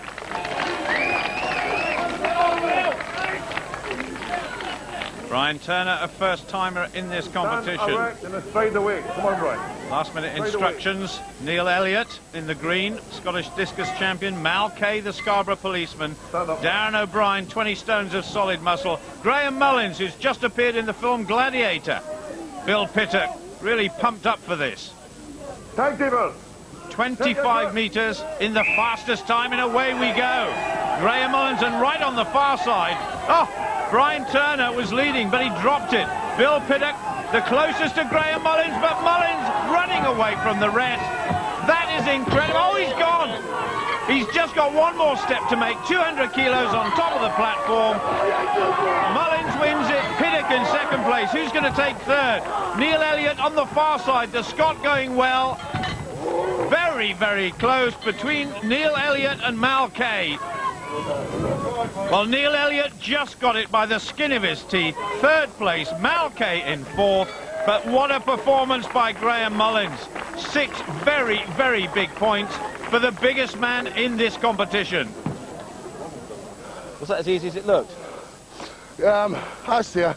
Oh, my son, yes, it was. It felt good. Really felt good this time. Is it easier being in films or doing this? It's the same amount of time waiting around to get on and get it done, but I think the film's a little bit easier. Really? Yeah. Let's tell Tom Cruise that. I knew I had a bit of a race on with Graham Mullins being a taller man. It does suit a taller man. And the discus thrower, Neil, I thought he'd be good as well, but I thought I should have won it. I dropped it a few times then. But I'm pleased with that. That's not a bad second, I suppose. So was that an event you were hoping to do better in, or weren't you sure? No, I've never done this before, and I'm better at heavier events. The deadlift hold, I think, will be my little joker I'm going to play, but don't tell anybody that. Sorry, nobody's watching. Okay. Well, that was a step into the unknown for some of them, but Graham Mullins was the biggest and the best. Bill Pittock in second, and in third, Neil Elliott. Very hard heat. A lot of quick guys, a lot of experienced guys, a lot of tall guys, which is suited to this event. And it was all just about what's done on the day. And made a few mistakes, but I'm quite happy, came third. So next event should be good.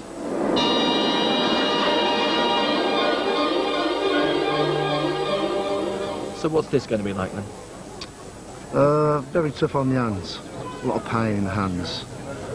It's good heavy weight, I think it's 168 kilos, which is heavier than the last event. So it's normally a good event for me, but we'll have to see.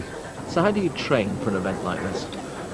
Basically we just hang from a bar from the ceiling and just hang weights around our waist, 120 pounds, and just hang there as long as we can, which is very similar. It certainly is similar. It might explain why some of these guys have got very long arms. That doesn't apply, though, to Darren O'Brien.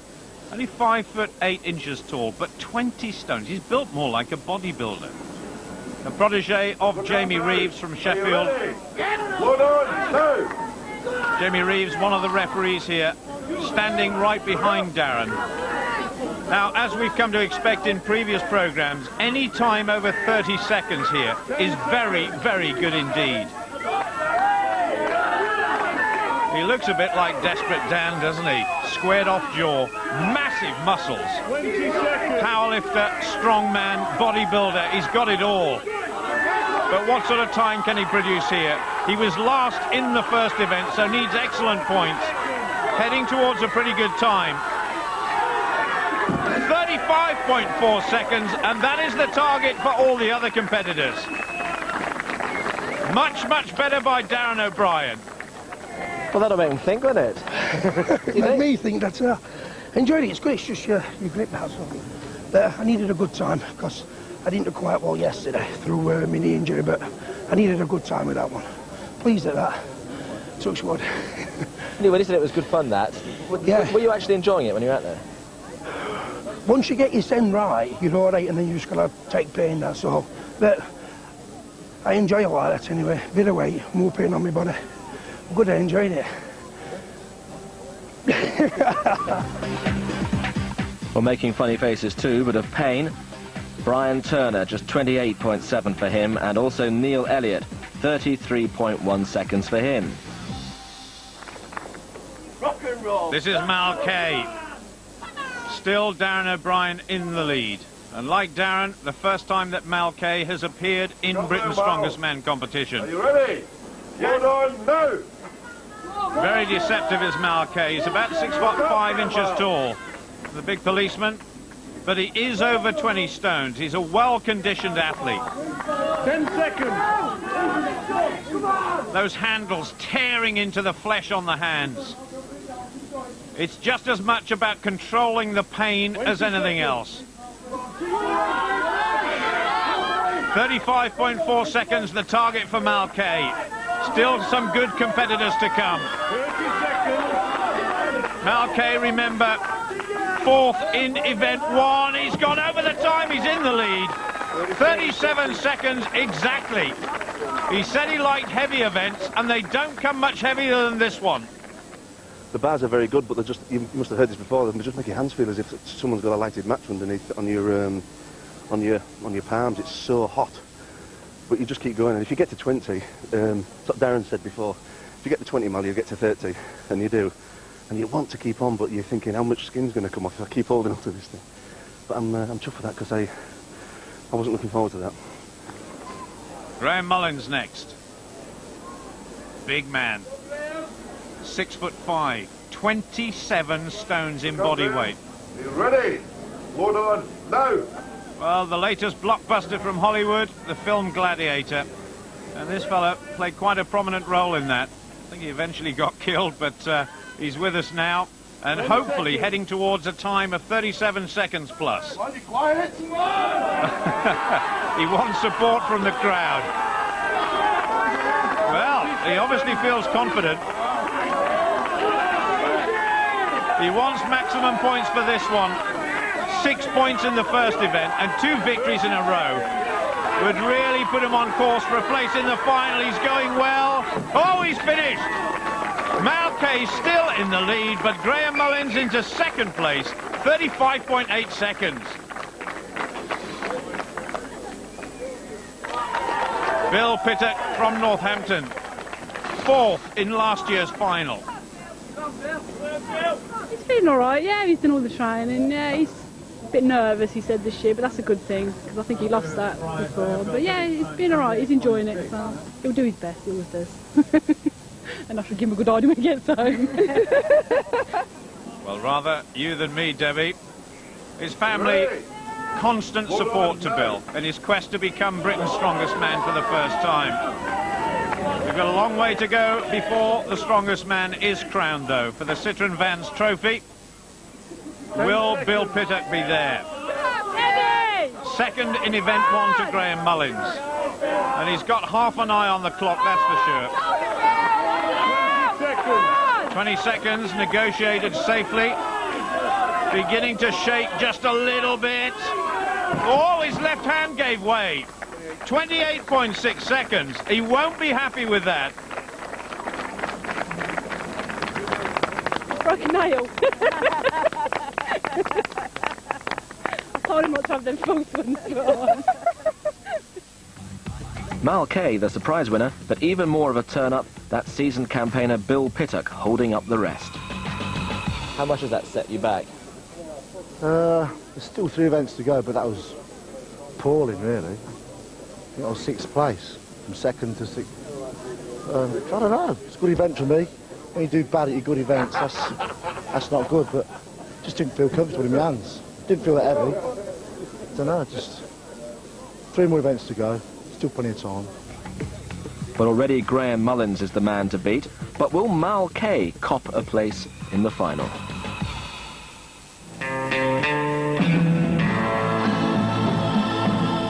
I'm a policeman. I work on the task force in North Yorkshire Police.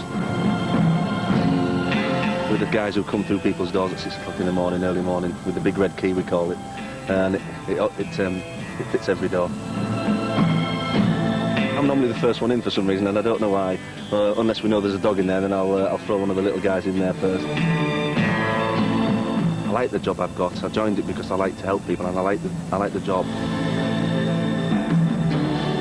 I've just got to keep myself motivated, and when I can train, and when I can't train, I'll eat.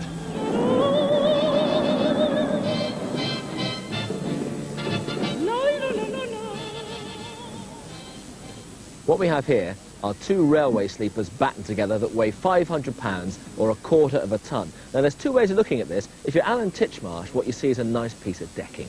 But if you're a contender for Britain's strongest man, what you see is a massive piece of wood that somehow you've got to get from this end of the course to that. Bill Pittock in the red, Brian Turner, the Scot, in the white. And Bill Pittock has got an enormous amount of work to do. Conditions are not good for this event. It's very, very wet underfoot. Take your grip. 230 kilograms. Brian Turner lifted that up like a feather. That was phenomenal. And again, the second flip coming in double quick time. Bill Pittock just a shade behind at the moment. Jamie Reeve just standing behind Bill Pittock.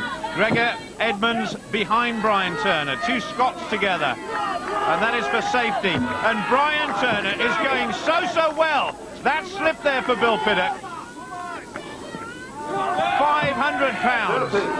Made all the more difficult by the conditions. But the Scot, the man from Dumbarton, is going well. 1 more flip might do it. This is a new event to Britain's strongest man. It's proving difficult. He's got to go again. But I think Brian Turner can do it. Bill Pittock, oh, he's bleeding from the nose as well. Bill Pittock is in all sorts of trouble here. And Brian Turner will finish it. 15 seconds left. That is tremendous. Well done to Brian Turner.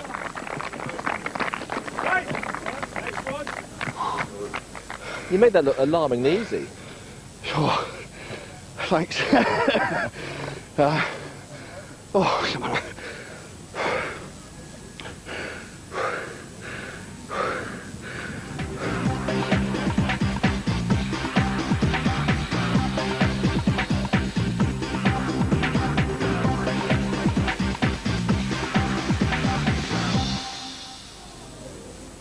Mal Kay on this side. This was one event he said he was looking forward to. Likes the heavy events.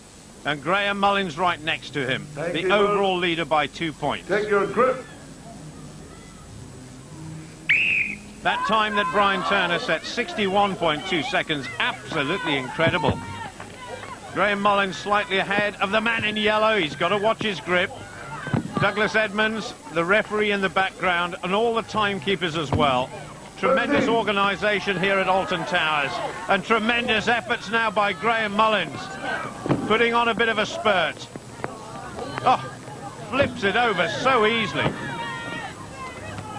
225 kilos, that's over 500 pounds, and Graham Mullins heading for another victory perhaps. Mal Kay's got some work to do now.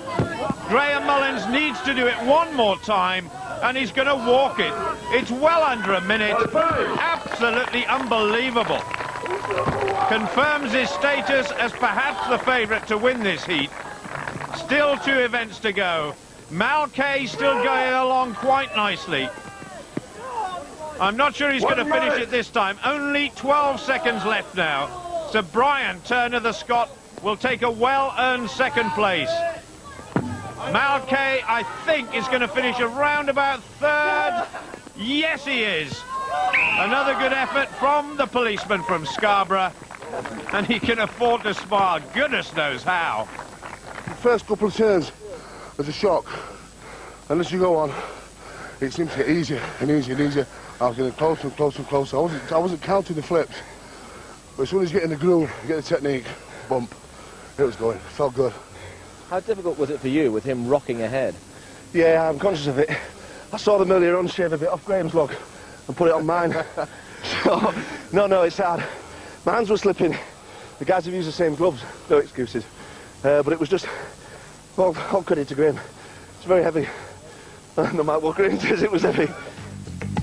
Graham Mullins untouchable, but Brian Turner giving himself a chance of progressing to the final. And while Mullins marches on, concern mounts for Bill Pittock. Is he out of it already?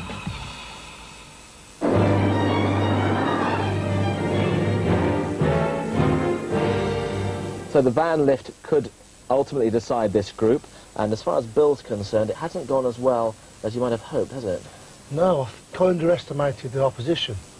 A lot of the lads are new to the competition. I think that's where I've gone wrong. I've underestimated them. Well, Bill is far too experienced to make those sort of mistakes. He's going to find it very difficult to qualify for the final now. Sandwiched in between Darren O'Brien from Yorkshire and Neil Elliott, our Scottish discus champion. Up safe and sound, although Neil Elliott struggled a little bit there to get it to arm's length. That is the first, but look at the muscle definition around Darren O'Brien's neck. Oh, well, some of these guys have got necks anything up to about 23 inches. Goodness knows where they find shirts to fit them. Neil Elliott looks a little slimmer, although he does weigh about 19 stones. 125 kilos or thereabouts. And Darren's certainly looking very comfortable. I think Bill has got one eye on his wife in the audience who'll be shouting out the time to him. Oh, and Neil Elliott's gone. The first to go at 40.8 seconds. That is Bill Pittock's support, his mentor, and his sometimes coach as well. Darren O'Brien, relishing this head-to-head contest between himself and a man who finished 4th in last year's final, and that is Bill Pittock. What a phenomenal competition. Who's going to be the first to go? Oh, Bill Pittock just 67.3. O'Brien a tenth of a second more. But what has gone wrong with Bill Pittock? I think he needed to, push it a bit further, that one, actually. He'll be pleased with that, though. I don't know, he's just lost it in his head, I think. He'll do his best. And well, that was very next tight, year. obviously. Or he'll retire and do knitting. Bill and Darren. I can't imagine Bill Pittock doing any sort of knitting, but I'm sure he'll be back bigger and stronger next year. Meanwhile, the challenge for a place in the final goes on. Brian Turner on this side. There's Mal Kay, just trying to get his balance. Graham Mullins, solid as a rock, looking composed. Turner, in his first ever Britain's Strongest Man, he's gone pretty well, lying in 3rd place overall. 20 seconds. Now then, the lead at the moment. Darren O'Brien 67.4. Brian Turner, if possible, has to beat both Graham Mullins and Mal Kay. Mal Kay on the far side. I think this event is not designed for tall men. Brian Turner, he's around about 6 feet tall. It would suit him a little better, but he's the one that's looking a bit unsure. Mal Kay grimacing. 50 seconds. Over 50 seconds. All looking pretty steady. There's Graham Mullins, mother and father, watching their little lad. 1 minute. Brian Turner hoping to stay with it for as long as possible. They've gone past the time set by Darren O'Brien and Bill Piddock. Some more problems for Piddock, but Turner is finished. 70.6 and Mal Kay a little bit longer, 72.5. And can you believe it? Mullins just lowers it to the floor, makes it look so easy. His third victory. He must be on the way to the final. What did he do, about 120? And he was still in control. He put it down, he didn't drop it. You know, he just made his statement and away he went. Yeah, it's great that. He'll if he's not been doing anything at all. Graham Mullins waltzing into the final, and that good performance by Mal Kay means this heat is virtually done and dusted. Brian Turner will need a miracle to overhaul Mal Kay. I've done the Stones once before in Scotland, and I beat Brian there, so we'll wait and see. I have to come last, he has to come first, and my mate Graham won't let him come first, so because it's Yorkshire together. That's it, mate. So it's the Yorkshire Mafia working against the rest. Yes, it is, yeah.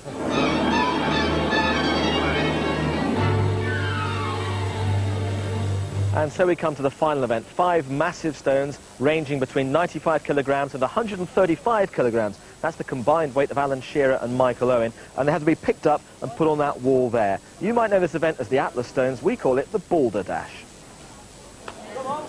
Well, I'm not sure about a dash for it, but there's no doubt about something. Bill Piddock has got to salvage some pride from this competition. Brian Turner has acquitted himself well in his first ever Britain's Strongest Man. So here we go. The last event of Heat 4.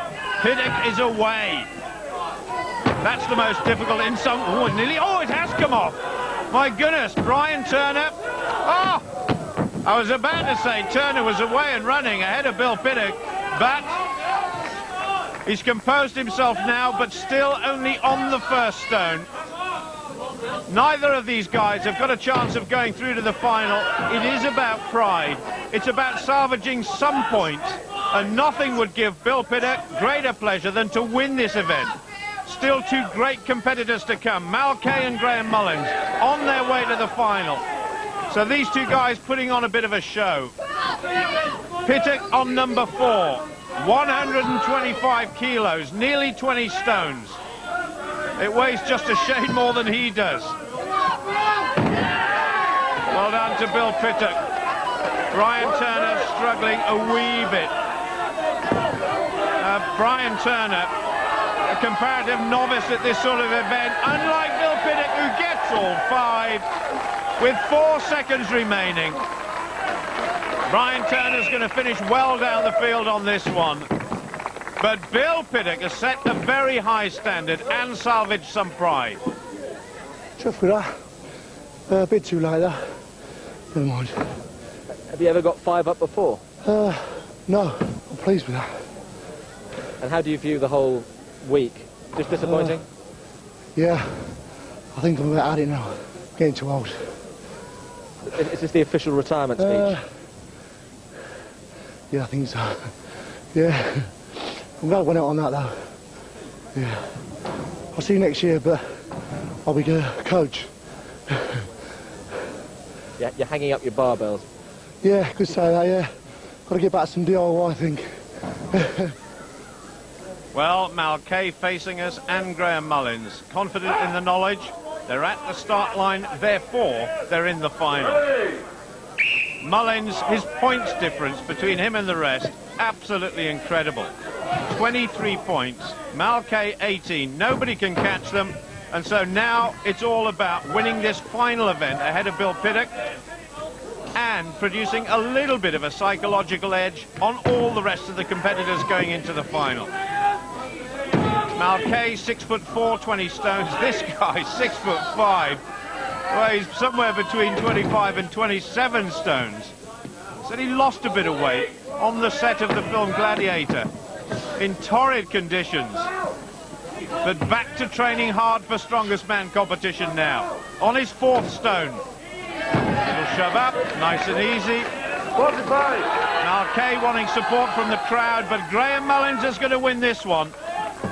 I think he might win the overall event ahead of Bill Pittock. 70 seconds. Bill Pittock's time was, and Graham Mullins has done it again. I think Mullins now established as one of the favourites to take the overall title when we come to the final, and Malkay will join him in that final. Come on, let's get the last stone. He won't have time. Graham Mullins wins this event, he wins the heat, and Malkay is through to the final with him. A Yorkshire duo have done us proud. Graham, you're like a football team that can't stop winning. Yeah, well, it's feeling good. Really feeling good. But I'm playing since now 2 Yorkshire boys in the final at the heat, so we're not going to let the county down, and we're going to go for it. Do you think he's a potential winner of the whole thing? The Yorkshireman's going to win it this year. That's all I'll say. That's fine. And if it's not going to be you? Well, it'll be the biggest man in the competition then. So 4 wins in 5 events, Mullins unstoppable, and he and Malkay well clear of the rest. Pittock retires honourably, Darren O'Brien vows to be back. Power-wise, I'm okay for power, but just technique. Getting used to it, awkwardness at shapes and everything like that. Completely different than bodybuilding this. But we can only try, can't we? Good fun? Brilliant. Yes! And so to those other 6 names can be added Mullins and Kay for the final of the Citroen Band Trophy. So Graham Mullins, today's winner, a big guy I know, but I just can't see him winning, you know, because he's such a poser these days. He's far more concerned about being a film star than a strongman.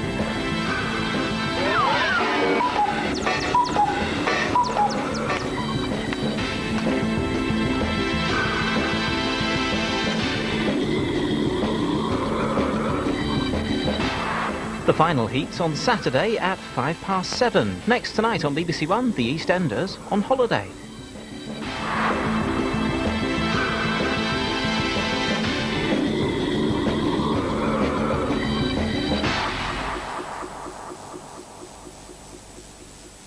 For long years of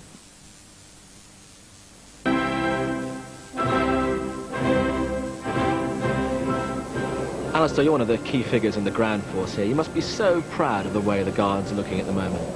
Indeed I am, good time of year. But there's just one problem. That big house over there, if I could have my way, I'd get a bunch of big blokes just to move it maybe 25 yards to the right. Well,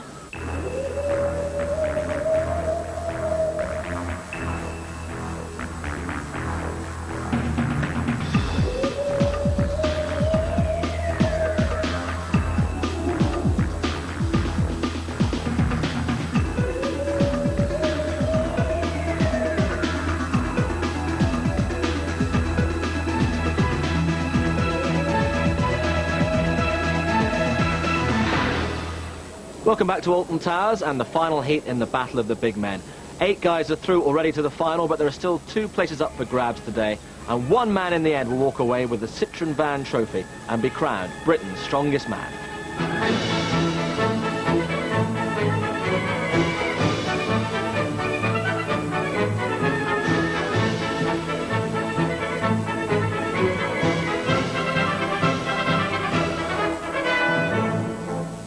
In this final heat, 6 athletes, 5 disciplines. The top 2 will go through to the final. These are the 8 who've made it already. And which of these 6 will complete the lineup? I'm Lee Bowers from Ayrby in Lancashire. I'm Brian Bell from Dundee in Scotland. I'm Andy Maven from Loughton in Essex. Rob Hull from Hull. I'm Joe Ray from Barnsley. I'm Christian Clay from Lantford in Pontypridd, just outside Cardiff. If you take the M4 and come off at junction 34, go...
And in this final heat, these are the disciplines that await our 6 strongmen.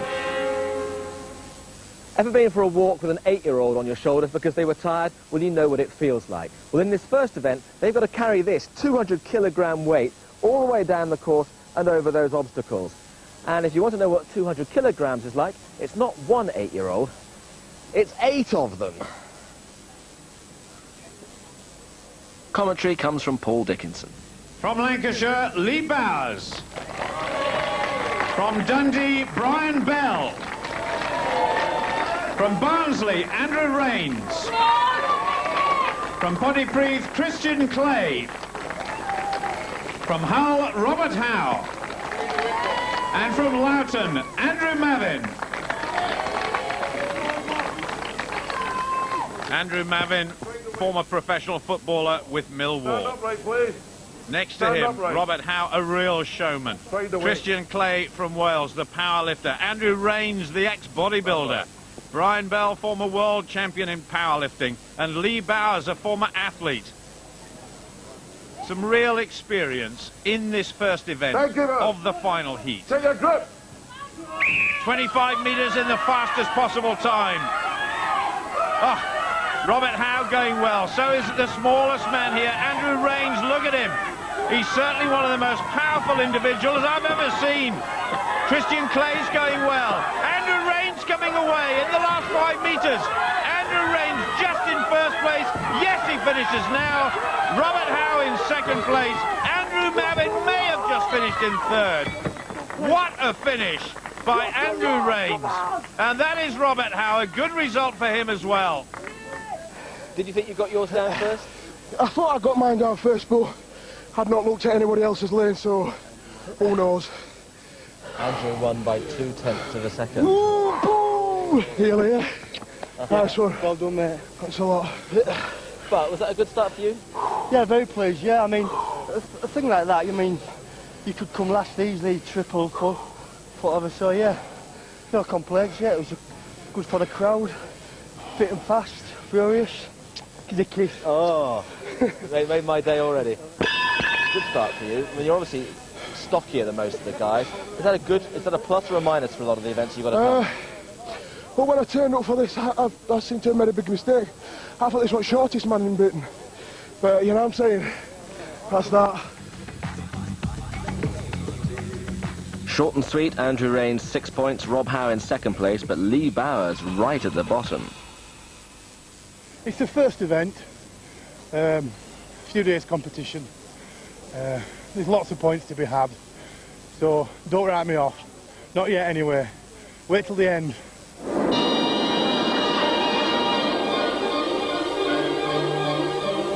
So what's this going to be like then?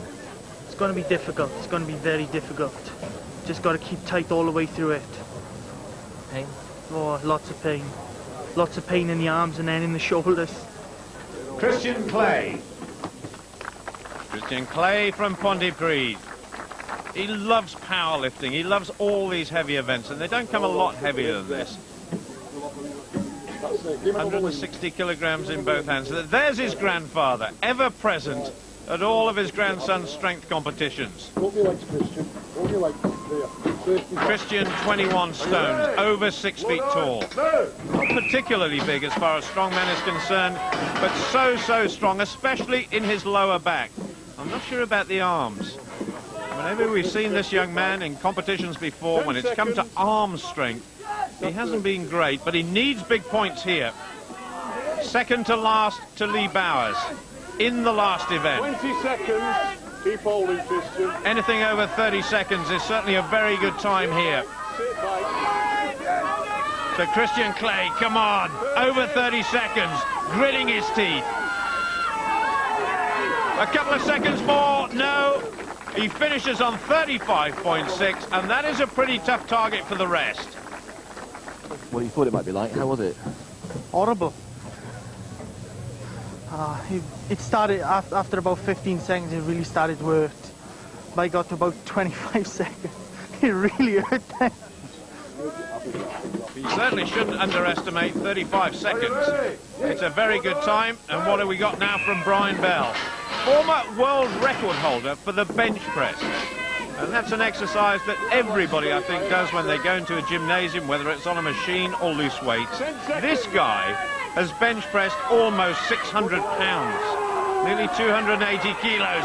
Now then, getting towards 20 seconds. 20 seconds. So far, so good. Oh. Look out. Unbelievable effort from Brian Bell. He's hanging on by his fingertips.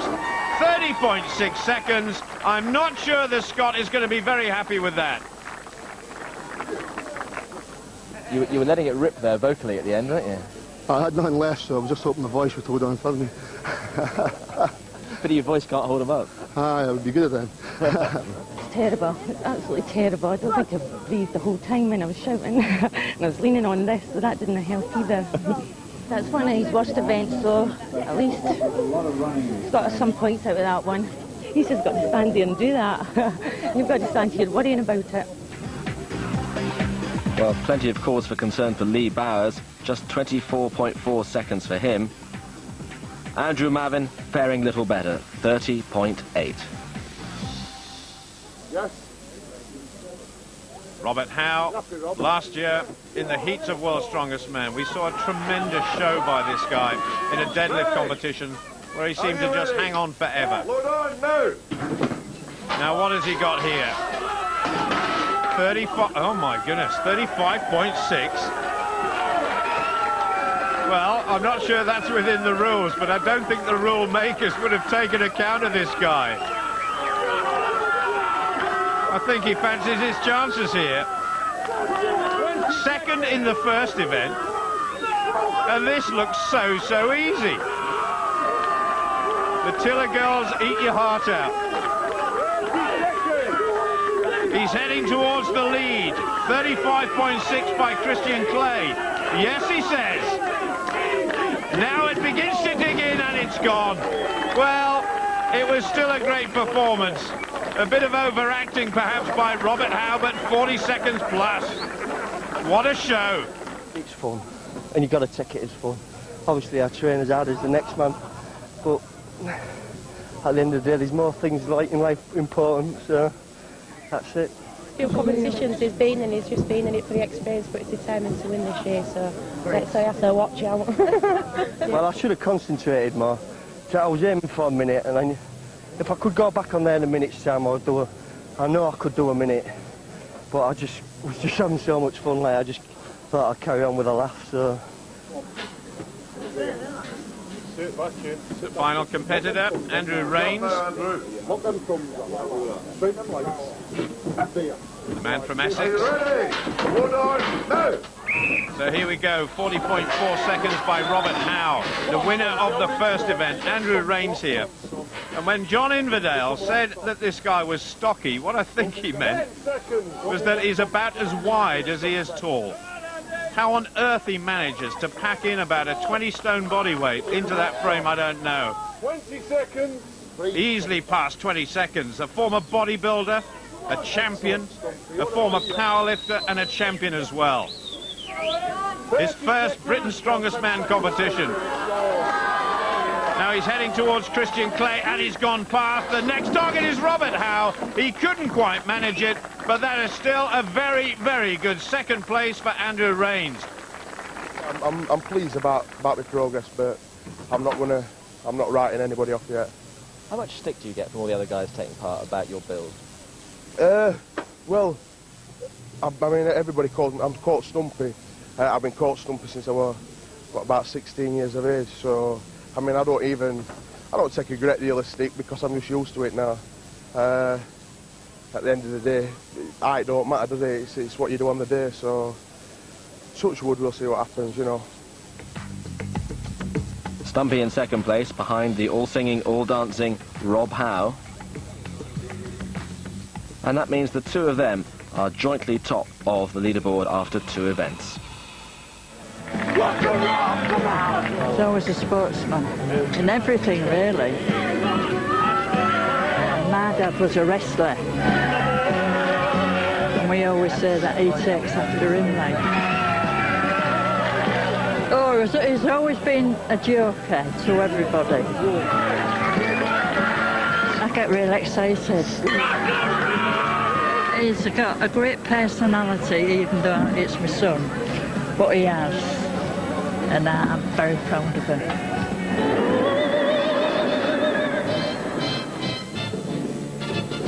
Well, this is a brand new event, Fingal's Fingers, based on the legend of the giant who built that causeway from Northern Ireland to Scotland. And the lightest of these is more than 200 kilograms. And the thing about the giant's causeway was, Ben Johnson, that's not the athlete, said it was worth seeing but not worth going to see. Well, I'll tell you something, this is definitely worth watching.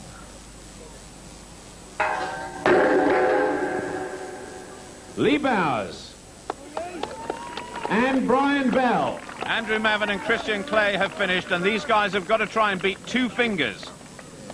200 kilograms increasing to 300. Absolutely incredible. Lee Bowers, he used to be a sprinter in athletics, and that was a few kilograms ago. He weighs about 21 stones now, about the same sort of weight as Brian Bell. The fastest possible time for each object flipped over will win this competition. We've yet to see anybody do all 5. Brian Bell going well with 2. Now Lee Bowers the same, but Brian Bell is ahead by virtue of the faster time.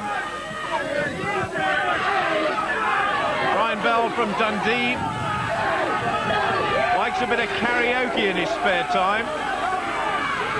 Not too many people would shout for him to get off the stage, I'm sure. Lee Bowers from Lancashire, a former competitor in World's Strongest Man, but he is struggling here in these competitions. He's not on good form. Brian Bell is finished. Brian Bell has managed to flip 3 of those Fingal's Fingers. Lee Bowers, is he going to get 3? It's obviously a slower time. Great support from his wife and daughter.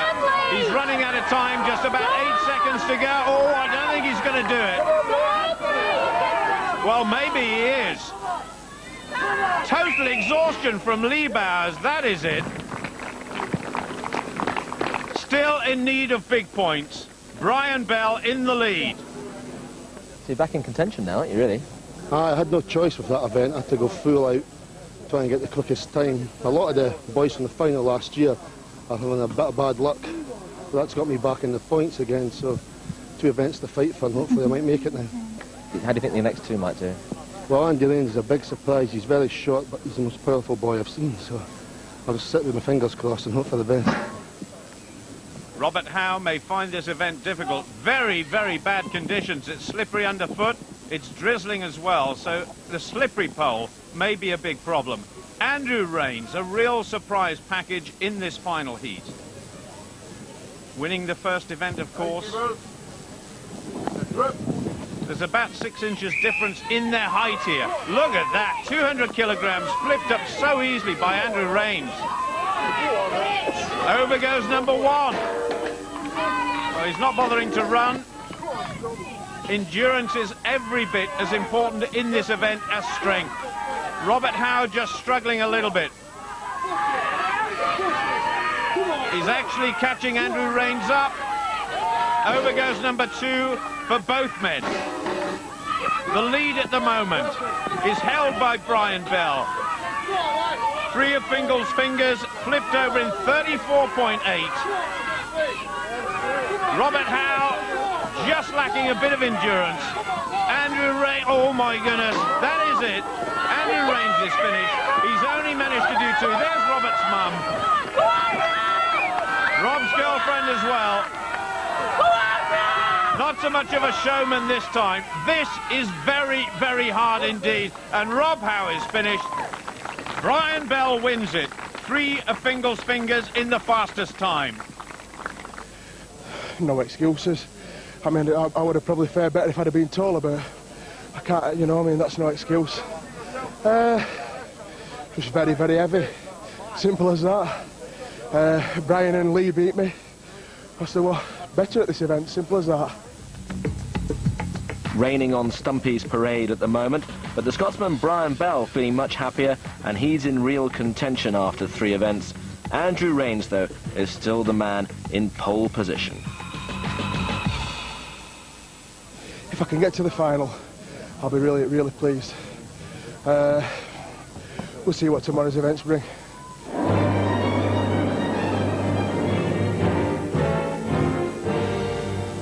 Right, no car lift in this year's competition. It's a van lift instead. This thing weighs 1,200 kilograms, 3 of them going head-to-head. You've got to keep it up for as long as you possibly can. Now, when you're confronted with an event like this, some guys do a lot of sit-ups, press-ups, a lot of cardiovascular work. Other guys, though, they just sort of chill. Oh, I've got one of guns. Oh, I've got one of guns. Our first group of 3 to try and lift this enormous weight. Christian Clay right in the middle, Andrew Mavin on the left-hand side, and Lee Bowers. That's the difficult bit. Well, it's one of the most difficult bits, just getting it off the ground. We've seen some phenomenal times during Britain's Strongest Man heats, and approaching 2 minutes is a target these guys can look to. Lee Bowers. I don't think he's got any chance of making the final now. On the far side, Andrew Mavin. Well, he's been a revelation. What a conversion from a professional footballer to a strongman in only a few years. That's the man I'm talking about. 30 seconds. Over 30 seconds, Christian Clay. Oh, he's gone! I'm surprised. Andrew Mavin continues. Christian Clay is finished. A background as a powerlifter, he should have done better. Andrew Mavin, his playing weight was about 12.5 stones when he played for Millwall. Now he weighs about 20. Opposite him in the powerlifting suit, there he is, Lee Bowers. Another 20-stoner. And Lee Bowers is finished. Down and out for Lee Bowers. Andrew Mavin is the only man left, and over a minute. Now this is a very good target for the rest to follow in the next group. Trying to compose himself, trying to block out the pain. Over 80 seconds, and the rest can only stand and stare. Jamie Reeve standing behind one of the marshals, one of the inventors of some of these tests of strength. What has Andrew Mavin got left? Coming up to 100 seconds. Every second counts now. This is tremendous by Andrew Mavin. Andrew Mavin from Loughton in Essex. He's not particularly heavy. He weighs about 19 stones, and that is a comparative lightweight for Britain's Strongest Man. Could he be the first man to go over 2 minutes this year? Yes, he can. And he's still got something left. Absolutely incredible. Andrew Mavin, 124.6 seconds. I was lying in bed last night thinking about this one, but it wasn't quite as bad as I thought. So how do you assess the time? It's not too bad. I'm sticking in there, aren't I? He certainly is sticking in. Now what can Andrew Rains, Brian Bell or Robert Howe do about this one? That's Brian Bell. Good powerlifter. Robert Howe on the first. Oh, Robert Howe has not got it off the ground. I don't believe it. Robert Howe put on a tremendous display in the deadlift last year, and he's finished. He can't believe it. So very bad points indeed for Robert Howe. Andrew Rains right in the middle, steady as a rock. Brian Bell in the blue. Andrew Rains looks pretty steady. Brian Bell trying to stay composed. But what a target has been set by Andrew Mavin. Over 2 minutes. Brian Bell is a veteran of many, many Highland Games and World's Strongest Man programs in the past. This guy is the newcomer. 50 seconds. Brian Bell trying to put pressure on himself to keep hanging on. Tremendous support for all these competitors. Again, we've got a fantastic atmosphere. And look at the composure of Andrew Rains.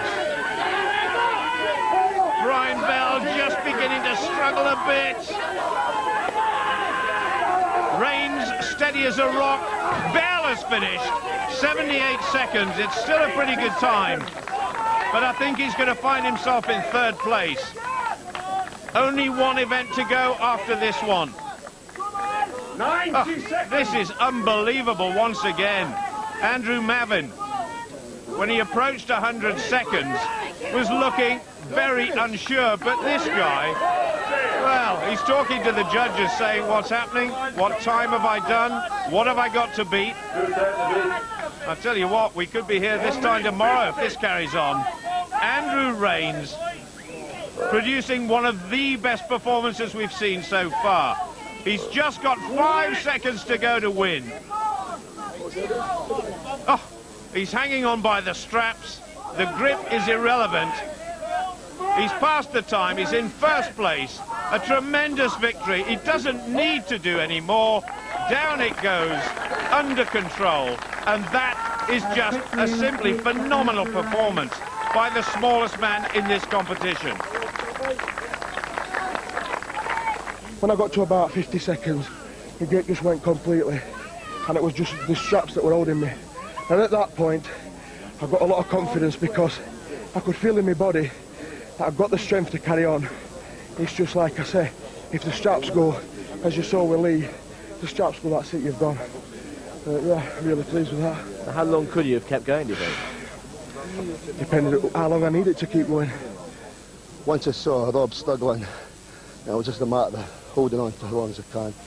But now I think I'm a point ahead, so if I don't do nothing silly in the stones, I should be okay. So you're much happier now than you were this time yesterday? Yeah, I've got a wee smile on my face anyway.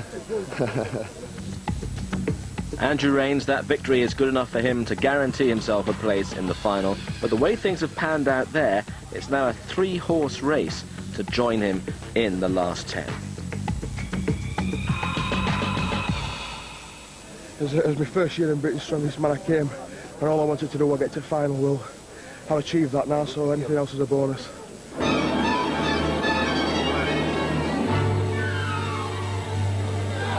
Andrew Mavin was one of those 3 who could join Andrew Rains in the final, but he struggled in the stones, putting just 2 in place in over 30 seconds. And so to the last event, the Atlas Stones, and a place in the final at stake. 5 huge balls, 2 big men. Scotland against England. It's Howe against Bell. Robert Howe on this side. What a showman he's been for us over these last 4 events. Brian Bell, 1 point advantage coming into this event. So Robert Howe must beat the Scotsman to make it through to the final. Ready! Andrew Rains is already there. No problem for the small man. But who will join him? Now, Brian Bell has done this event many, many times, unlike Robert Howe. Howe struggling just a little bit. Look at the way that Brian Bell flipped that ball up there. It weighs nearly 17 stones in weight, and he's made it look very simple. And that means that Andrew Mavin has got no chance of the final now. Brian Bell, 2 stones, much quicker than Mavin. And the third goes up quickly too. Good news for the Scotsman. And you just feel that Robert Howe's chances of going through to the final now are ebbing away with every second. Number 4, nearly 20 stones in weight. Robert Howe's girlfriend shouting encouragement. He might not make it through to the final this year, but I'm sure he'll keep training hard and try and do it in future events. Brian Bell has done it, and not only that, he's won this last event, one of his favourite events too. He joins Andrew Rains in the final, and all that's left in this final heat of Britain's Strongest Man is for Robert Howe to try and put on a bit of a show. That is it. He's run out of time. A great effort, but in the end, it wasn't good enough. Brian Bell is through to the final. Andrew Rains has won this heat. That was a big effort by Robert Howe. Better luck next time. Gutted. Feel like crying. No, he's done really well. I think I'll be pleased with what he's done at St Amazon next year. Fingers crossed. Oh, this has been a very hard couple of days. It's been a lot of pressure and tense. I think I've lost a bit of stone and worry. So how do you view your prospects for the final? Well, I'm just going to dig in there and hopefully something will come out of it. You feel you're getting better as it goes on? Oh, I feel in better condition and stronger than last year. So hopefully I can do better this year. And victory in that last event, enough to guarantee Brian Bell a place in the final. Too little too late for Lee Bowers. He finishes in 4th place, and it's Bell and Andrew Rains who go through to the next stage. I've got some good events to come in the final. I've also got some bad ones, so we'll just have to wait and see. I'm not making no predictions, you know. I'm just glad to get to the final, and that's it, you know. That's the completed lineup Which of these men will lift the Citroën Van Trophy? So we know the lineup for the final now, and even though Stumpy may have won that last heat, I mean, he's not going to win the whole thing, is he? I mean, Stumpy, you can barely see over the finger, never mind lift it up and push it over.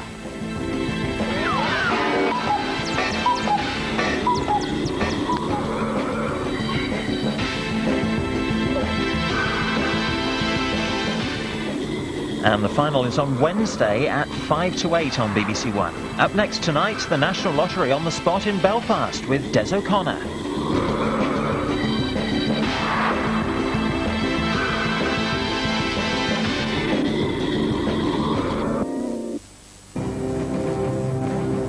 Well, the Olympic Games begin in a couple of weeks' time. Citius, Altius, Fortius, fastest, highest, but it's the strongest that concern us here at Alton Towers, because today we're going to find out who is the strongest man in Britain.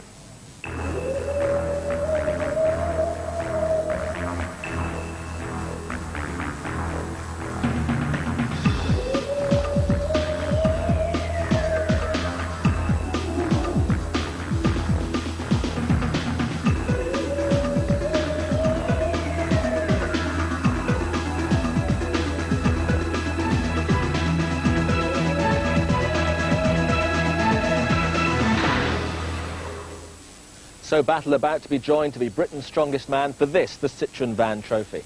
And here at Alton Towers, amid the rhododendrons and the roller coasters, the big question is, can Glenn Ross retain the crown that he won last year, or can one of these 9 take the title from him?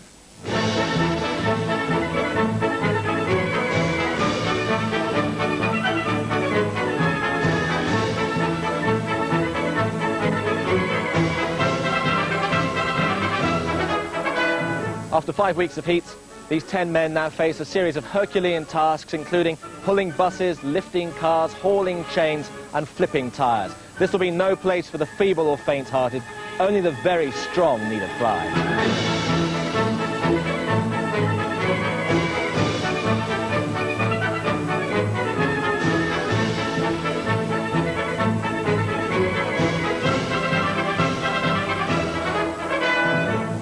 Well, the rules of our competition are very straightforward. There are 10 competitors. They each take part in all of 7 disciplines, at the end of which there will be just one winner. So let's now meet our 10 men who all harbour ambitions of being crowned Britain's strongest man.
Everybody's looking in good form at the moment.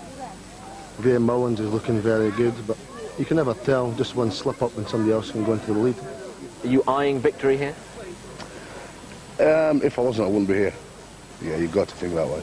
The new man, Adrian, is looking very strong. Have you dreamed about winning? Yeah, I have, yeah. Yeah, going to South Africa would be brilliant. Can you win it? It would be nice. I'm going to go for it like everybody else. I mean, you've seen what we've done in the heats. I'm up for it. I don't want to come 10th out of 10. No, I don't do coming last. Who do you most fear? Steve Brooks. To be quite honest with you, Steve would be the man to watch here. I'm not very excited at all. I'm more nervous than anything else. And how do you assess the rest of the field? I don't think they've got a chance.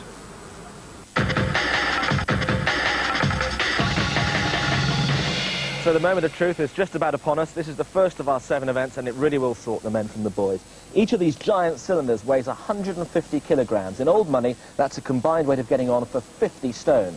It's called the super yoke, and at the end of this, nobody wants to have egg on their face. Our commentator is Paul Dickinson. Well, the shortest man in the competition just going out of shot, Andrew Rains, Brian Bell from Scotland, big policeman there, Mal Kay from Scarborough, Graham Mullins, our film star, he's just appeared in Gladiators, and the defending champion, Glenn Ross from County Down. Take your position. 2 heats of 5 strongmen. 25 metres the course, 300 kilograms the total. In the fastest possible time. They're away together. Mal Kay struggling a bit, and he's gone down. And Glenn Ross is struggling too. Graham Mullins it is, who's setting the pace at the moment. This is very, very fast. On the far side, Andrew Rains going quite well. Brian Bell gritting his teeth, but Graham Mullins is going to win it by a streak. 18.7 seconds. Glenn Ross coming through into second place after a very slow start. Brian Bell in third. What a start by the gladiator Graham Mullins. Glenn Ross looking a bit perplexed. In defence of his title, he's come second in his first event, and Mal Kay will not finish the course. I knew it was going to be hard, but I thought I would have got more than 4 foot. Just felt like I had no power in my legs at all. And it's damn heavy. Very heavy, yeah. So frustrating when you see all the rest going away from you, and then I'm there. I've got to come back into this now. Keep smiling. Yeah. They're supposed to walk, not run. I think the speed on that event came from pure fear. This is what I was really enjoying that event. I don't like it. It's not been good to me in the past. If I had to do it again straight away, I might even do it faster because I was so scared from the start of it. Well, I don't think any of the strongmen would look forward to doing it twice, let alone once. Fraser Tranter, part of our next heat of 5 strongmen. Fraser 6'9" tall from Wolverhampton. Adrian Rollinson, first timer in Britain's Strongest Man final. Rob Dixon, the human dynamo from York. Russ Bradley, a former winner of this competition, coming back into form. Steve Brooks, second in the final last year from Spennymoor. And that's the big fella, Fraser Tranter, the tallest man in this year's final. Take your position. Douglas Edmonds, the referee. 18.7 seconds by Graham Mullins, the time to beat. Fraser Tranter, a little bit of a problem even lifting the weight, but away we go. Russ Bradley starts off well. Steve Brooks struggling. Adrian Rollinson goes down, and so does Russ Bradley. And that leaves Rob Dixon coming away. He never stops fighting. He's the shortest man in this group. But what a time. He's beaten Graham Mullins' time by far. Adrian Rollinson in second place. Russ Bradley third. Good start for Rollinson. Steve Brooks will be very disappointed with that. But Rob Dixon's time, 15.3 seconds. Unbelievable. Tranter in last place. What a fantastic start for Rob Dixon. I was okay. I mean, I have trained on this type of thing before, but mine actually a bit more awkward. So I don't know if I can handle mine, I can handle these, which are perfectly balanced. So I had my fingers crossed for top 3, and my lad Ado dropped it.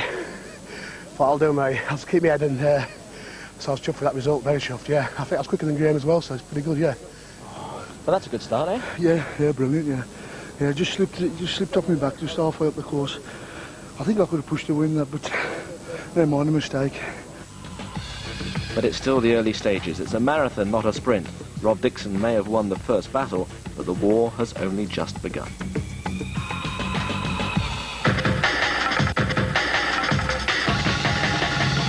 So here we go with event 2, head-to-head in the car lift. Just the 1,200 kilograms. Lift it up for as long as you can until you're exhausted. I'll tell you who's good at this. My mate Jack. Well, the first 2 men to go were Andrew Rains and Steve Brooks, who both won their heats in this discipline. Brooks had enough just before 1 minute 40, but Rains, as he had in his heat, looked as though he could stand there forever. 1 minute 50. But as 2 minutes dawned, he decided it was time to give it a break. 2 minutes. And next after them were Glenn Ross and Brian Bell. Glenn Ross looking steady as a rock, and this is an event he would love to win. Well, I'm not sure what that was all about from Brian Bell, but certainly giving Glenn Ross something to think about it, and the crowd too. Well, they both know the time they've got to beat. 2 minutes, 0.3 seconds, 120.3 by Andrew Rains. That's Jackie, Brian Bell's wife. Come on, Brian. Good time by both of them, heading towards a minute. Oh, and he's gone. He was looking so good, and just over a minute for Brian Bell, 61.6. So Glenn Ross, the defending champion, is the only man left standing at the moment. Now, he was just short of 2 minutes in the heats. He did win his heat in this event, but having seen Andrew Rains look so comfortable at 2 minutes, he's got a lot of work to do. Oh, he's wobbling just a little bit. Jamie Reeve, in attendance, in the black T-shirt there, former world's strongest man from Sheffield, one of the organisers of this event, watching him very closely. 1 minute 40. Come on! Easy! That's Martin Campbell. That's Glenn Ross's wife too. Yvonne, his wife, all was there, and Glenn Ross is saying, don't worry, it's okay. Now, is he going to beat Andrew Rains? Yes, he is. He's gone into the lead. So big points for Glenn Ross, surely, in this event. Still a few more competitors to go. But what an effort by the man from County Down.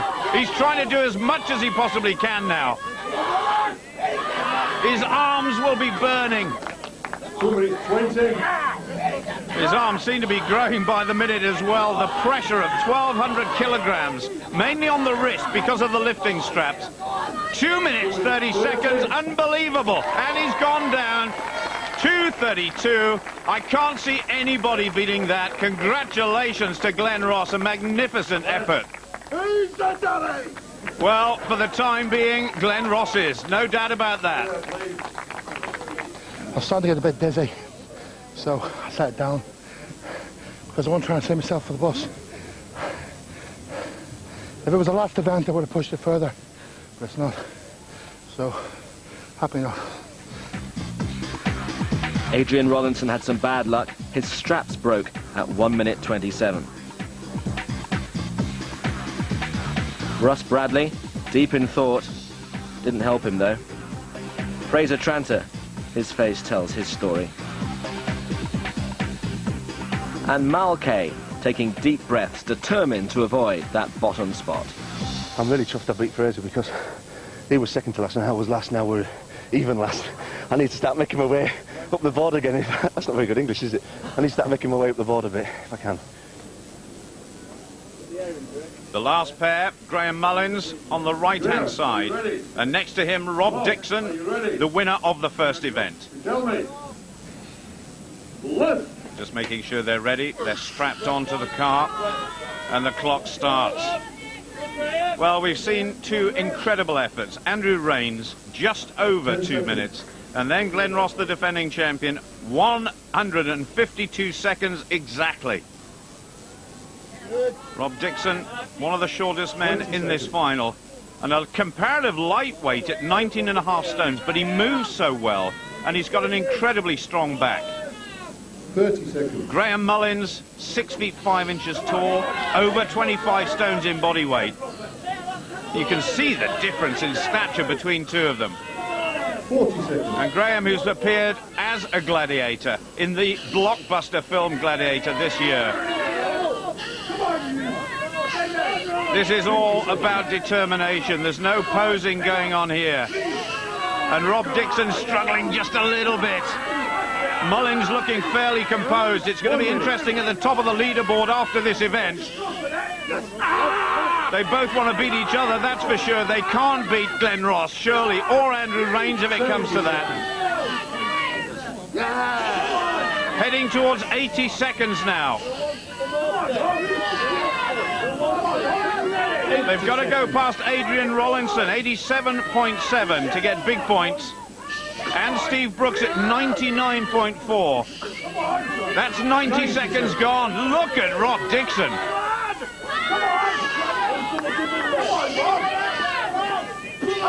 Well, I have to say Mullins looking the most comfortable between the two of them, and Dixon is gone, and so is Mullins.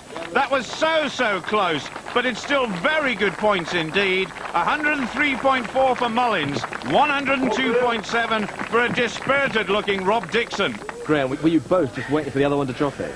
Definitely, yeah. I was suddenly at one point, so I had a bite of pain on my arms. I heard my pal Jamie Barr colouring names in the crowd, and I looked onto Rob's left hand, and I could see it getting longer and longer and longer. I'm thinking, go, go, go.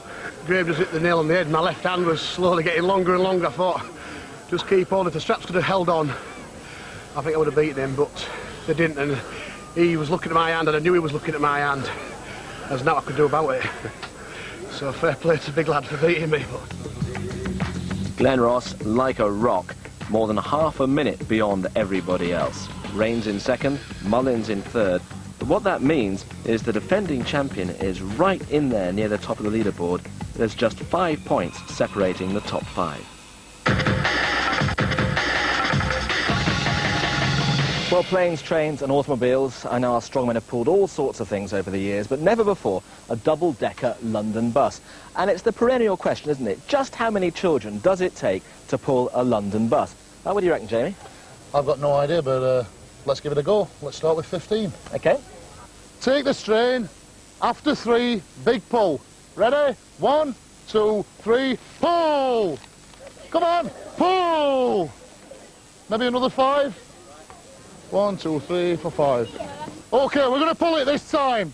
Yes! Come on, 1, 2, 3, heave! Yay! Come on! Keep it moving! Come on, keep it moving! And stop. Rope down. Yay! 20 kids, obviously too easy. So let's make things harder. First of all, we'll take some air out the tyres, and as if that wasn't bad enough, all aboard.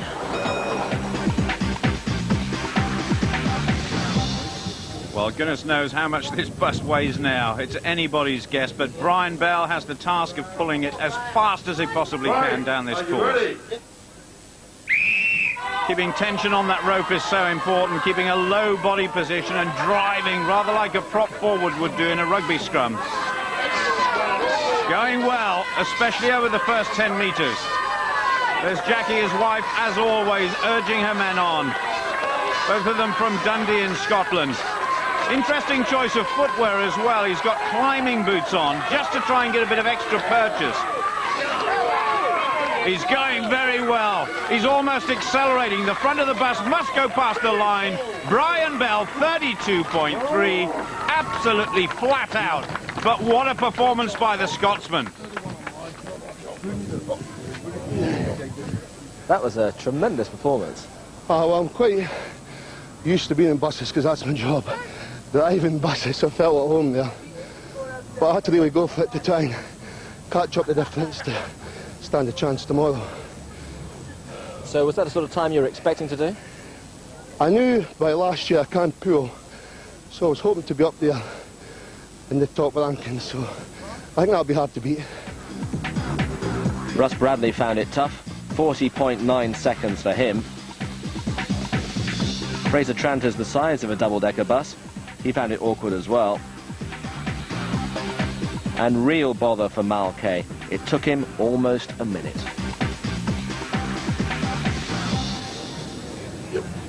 Our next big fella is Steve Brooks, and what a pair of shoulders this guy has got. Shame he's wearing a t-shirt in a way. He's got arms the size of coconuts. He's got a back as broad as that bus, and he's moving his legs pretty well too. 21.5 stones of solid muscle, and chasing this magnificent time by Brian Bell of 32.3. He's trying to keep it straight as well, which is so important. Keep an eye on the clock. This is fast. The front of the bus has to go across the line. And Steve Brooks, 7th in the first event, 5th in the second. He needs good points here. He's outside Bell's time, but it's still good. 36.3. He's in second place. That's his best performance so far. What's the hardest thing about that? It's about halfway through. The legs start to pump up, you can't feel your legs. You just go into like automatic pilot. All the years of training, truck pulling, and you just got to keep that rhythm going. It's extremely hard. You can say that again. Adrian Rollinson took 70 seconds to pull his bus. Andrew Rains, low to the ground, 55 seconds for him. Rod Dixon, that's a bit better, 43.8. Glenn Ross, that's even better, 42.1. Well, I think Graham Mullins' body weight is going to help him here. He's the second heaviest man in this final, next to Glenn Ross. The pair of them, well, if you added their weight together, you come up with a total of almost 60 stones in body weight. That is absolutely massive.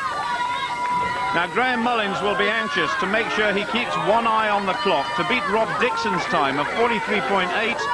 They came into this event tied together at 17 points each. He's not staying as low as some of the other guys, but because of this big body weight he has, this bulk that he's got, which he's using well, I don't think it's going to matter. Brian Bell still safely in first place, Steve Brooks safely in second, but he stops the clock now, 41 seconds dead. He's in fourth place, just outside Russ Bradley's time, and more importantly, he's beaten Rob Dixon. Brian Bell, he can pull anything. He won the lorry pull last year and the bus pull this. A good result for Steve Brooks and for Russ Bradley. But there's only 6 points separating the top 5. Graham Mullins ruling the roost at the moment. Yeah, we're pleased with that. I'll sleep a lot better than I did last night. I didn't sleep at all last night. 9 second now with one more bad event. That's a loading event for me to come, and then after that, it's all good. Hopefully we can go and do it again.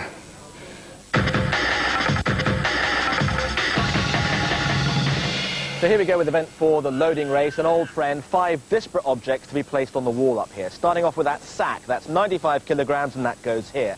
The barrel's 105, and that goes here. The log is 115, and that goes here. And then the really tricky, awkward anchor is 105 kilograms, and that goes here. And then finally, as if that wasn't enough, that really horrible chain, 200 kilograms, has to be placed here. By the end of it, they'll have carried getting on for 3/4 of a ton. Endurance is all part of this event as well, and these two big fellas may find it difficult. They've certainly got height on their side. 6'4" Mal Kay, 6'9" Fraser Tranter, and both well over 20 stones in body weight. This first object shouldn't be a problem. They've both got the height, 95 kilos, 15.5 stones. Fraser Tranter the fastest, Mal Kay, well, we heard how he hates coming last in any event. And in a competition like this, which is head-to-head, he'll certainly be watching Fraser Tranter.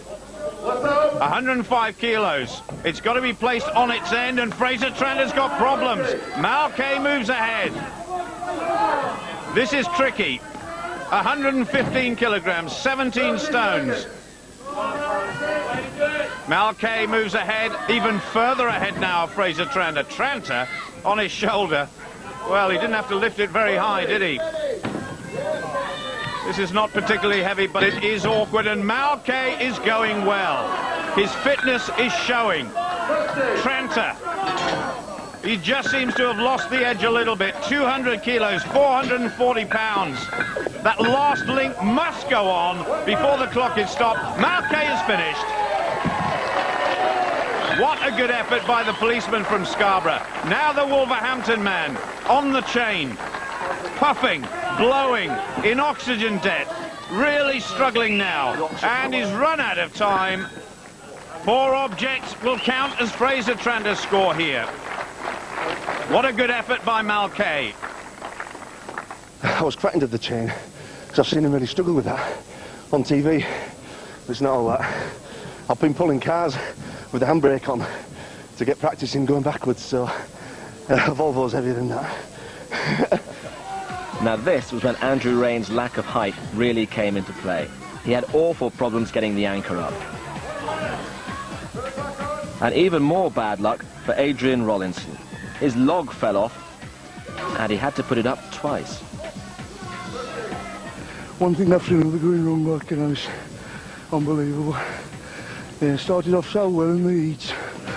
Everything's on pear-shaped now. Just got to just put it behind me now and go for it. Brian Bell got all up in 66.7. And Russ Bradley only managed 4. The anchor was his downfall. Steve Brooks, he's got to start producing the goods soon. And Rob Dixon, 3rd place overall, but I don't think he's looking forward to this one. And what about the technique of getting that chain up at the end? Well, actually, that's going to be a worry, because last year, it wasn't the problem about getting the chain up, it was getting my little 28-inch legs up on that platform. That's the hard thing. It's when you get up there, it's getting that leg up. I was stuttering, I was like a man with a broken leg last year, but I'm going to get it up, it's as simple as that. Take your grip. Ready. Well, I'm just wondering about getting the sack up as well, because Rob Dixon well under 6 feet tall, but that is very quick. What a great start by Dixon. Steve Brooks, heavier and taller, and perhaps a little bit stronger, but Brooks showing him a clean pair of heels for the time being, but it's Brooks who goes into the lead now. Steve Brooks from Spennymoor in County Durham. This looks awkward. Rob Dixon trying to put it on in one movement, and he's done it. This is a cracking time by both of them. 66.7 seconds, the lead at the moment by Brian Bell for all 5 objects, and it's neck and neck. It's all down to the chain. Now, we heard Rob Dixon say he wasn't looking forward to this particular part of it. Oh, he's got problems. He did say he might have a problem there, and he was right. And Steve Brooks is catching him. He's moved ahead, and Steve Brooks has beaten him. 58.2, Steve Brooks in the lead and Rob Dixon in 2nd place. A cracking time. It was nip and tuck all the way. That was a serious race, Steve, wasn't it? Yeah, better than the Formula 1, wasn't it? Well, there's lots of overtaking, certainly. Were you watching him? No. Concentrating on training partner Alan and listening to the wife. It's tunnel vision. You were ahead for a while there, Rob.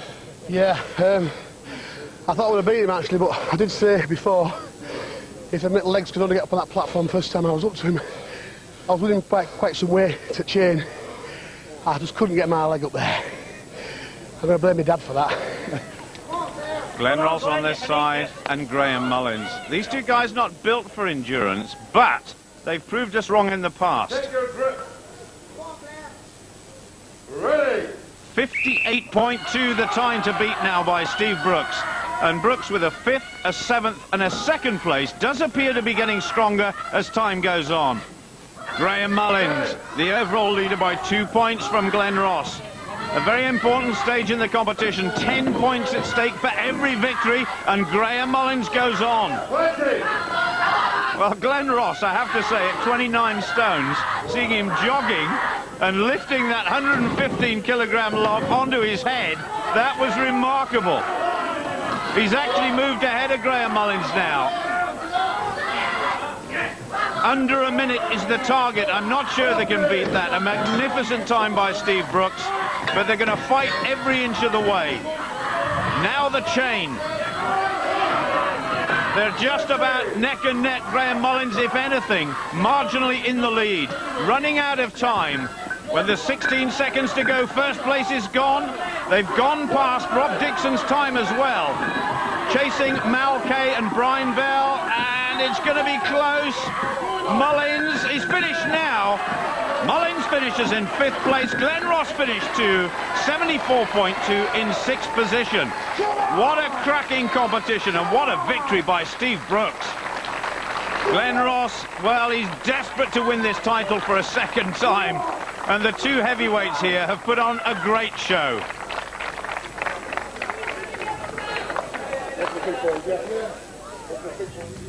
So a great result for Steve Brooks, runner-up in Britain's Strongest Man last year, just winning ahead of Rob Dixon and Brian Bell. And this really could go to the wire. There's just 4 points now separating the top 5 strongmen.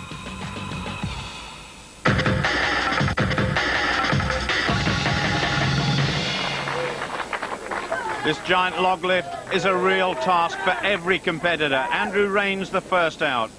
300 kilograms it weighs altogether, but the pressure on the shoulders is round about 115 kilos. That's around 17.5 stones, about the same as a big refrigerator. Take your position. The idea to lift it to arm's length as many times as possible. Left. The referee is going to be very strict about this. He'll tell them arm's length, 2 and down to the shoulders, a little push with the legs as well. 4. Andrew Rains almost perfectly built for this sort of exercise. He's got massive arms. 6. His biceps are about the same as most people's legs. They're massive. And what do you expect from a former bodybuilding champion and a powerlifter as well? 8 repetitions. Catherine, his wife, shouting and screaming for just one more. This is the target for everybody else. Can he do one more? It could be the important one. Not quite, but that was a very good effort indeed for Andrew Rains. One of 4 Yorkshiremen in this final, and it's 8 that everybody has to beat. Fraser Tranter managed 9 repetitions. Mal Kay, though, he found it nigh on impossible, just the 2. Onto the board, please. Glenn Ross really fancies his chances in this event. Last year in the final, he broke the world record, a slightly different log on that occasion. Floor, please. Left. Oh, he's not even using his legs. That is a straight press out. 2. This man is a monster when it comes to this sort of strength. 4. He's making it look so easy. 5. 5 repetitions are going well, the 6th one coming so quickly, and number 7. Well, if he keeps going at this rate, nobody will live with him on this exercise. But I have to say that if he wants to retain his title, 2 events left after this one, he's got to make his move now. The first man to go into the teens may be. 2 to go, a little push with the legs this time. He's tiring. He seems to have hit the proverbial wall. Now this is a big surprise. I was expecting a lot more from Glenn Ross, somewhere around about 19 or even 20. What has he got left? There's still some good guys to come. He's in the lead for sure. He might have to sweat it out a bit, along with his wife and all his supporters here at Alton Towers. One more possibly, no. His target is big. It is 13. But I just wonder how happy he's going to be with that one. He's shaking his head. He doesn't look happy at all. How's that? Sorry, that was rubbish. Complete rubbish. Well, we'll just have to see what the rest do now. And hopefully, I'll still get the win. Why was it so bad? I think it was just a big shock, the weight. I think everybody's had a shock at how hard it was.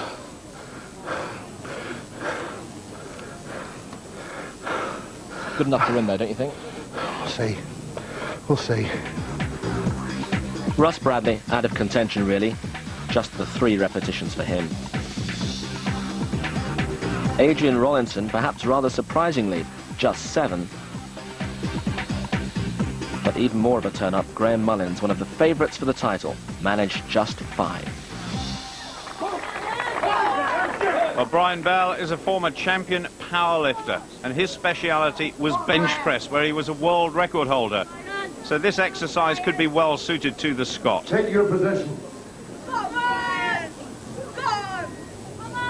He's certainly in contention for the title, but needs 3 good events in a row. 13 still the target by the mighty Glenn Ross from County Down. He's got much longer arms than Glenn Ross. He's got further to push. But he's a very accomplished weightlifter. 6 looking fairly easy. Endurance is a big factor here. They're all big on a single lift or a double lift, but when it comes to repetitions, they're finding it difficult. Tremendous support, as always, for Brian Bell. Now, come on, one more for 10. Oh, he can't do it. Equals second place with Fraser Trander, but Glenn Ross still leads. Steve Brooks, a magnificent physique this guy has got. He's broad in the shoulder. He's got massive arms. And Steve Brooks second last year. In second place, behind the equal first places before this event, Graham Mullins and Rob Dixon. What a surprise Mullins' target was. 5 only. And that, I think, has damaged his chances of lifting this title. Brooks going well, looking to the heavens for some sort of inspiration. He's heading towards second place, I think. He needs 9 repetitions for that. Equal, and he goes ahead. Can he catch Glenn Ross? Oh, come on! He's got another go at it. Just compose yourself. Big push from the legs. He can't quite do it. But that looks as though it's going to be good points for Steve Brooks. In second place for the time being. Can anybody get close to Glenn Ross? I don't think they can. I suppose 9 was what you really had to beat, wasn't it? Yeah, I was chasing Glenn though, but once it goes, it goes. Can't do nothing about it. He said he was surprised by actually how heavy it was, were you? It was very heavy, yeah. Obviously it's world standard now, and that's what we need as British lads, to stop the Scandinavian rule. So you're happy with that? That's just tomorrow. I'm not happy yet. Well, I hope he is smiling tomorrow. Steve Brooks, of course, referring to the domination of World's Strongest Man by the Finns and by the Swedes in recent years. Now it's all down to Rob Dixon from York. The last man to go. Equal first place at the moment with Graham Mullins, but Mullins has lost points on this event, that's for sure. Well, we've referred in the past to the fact that Rob Dixon looks fit to explode when he's producing big efforts. What has he got left? 2 events to go after this one. We're heading to a fantastic climax of Britain's Strongest Man, and the destiny of the trophy, well, it's in anybody's hands at the moment. Heading towards Brian Bell's total of 9 quite comfortably. Now, can he go past Steve Brooks? He's only a point ahead of him overall. If he can get 11, that will be 2 points ahead at least after this event. Now he's chasing Glenn Ross. I said before this event, nobody could beat the man from County Down. We need one. Oh, he's lost it. He's lost it at the last. But 13 puts him level with Glenn Ross for first place. And I tell you what, Steve Brooks won't be smiling after this event, but Rob Dixon certainly is. So how close were you to that 14? It would be nice to beat Glenn, wouldn't it? Because he's the big press around here. But I'm settled to draw with that man. He's one of the best this country's got. So I'll settle for a draw. Did you almost feel at 13 that if you'd taken a breath and paused, you might have got the 14? I did, yeah. But it won't to be. There's no point in chewing, because I'm happy with that, you know. I would have never expected to equal Glenn pressing, but there you have it. Rob Dixon, a tremendous result for him. He and Glenn Ross sharing first place.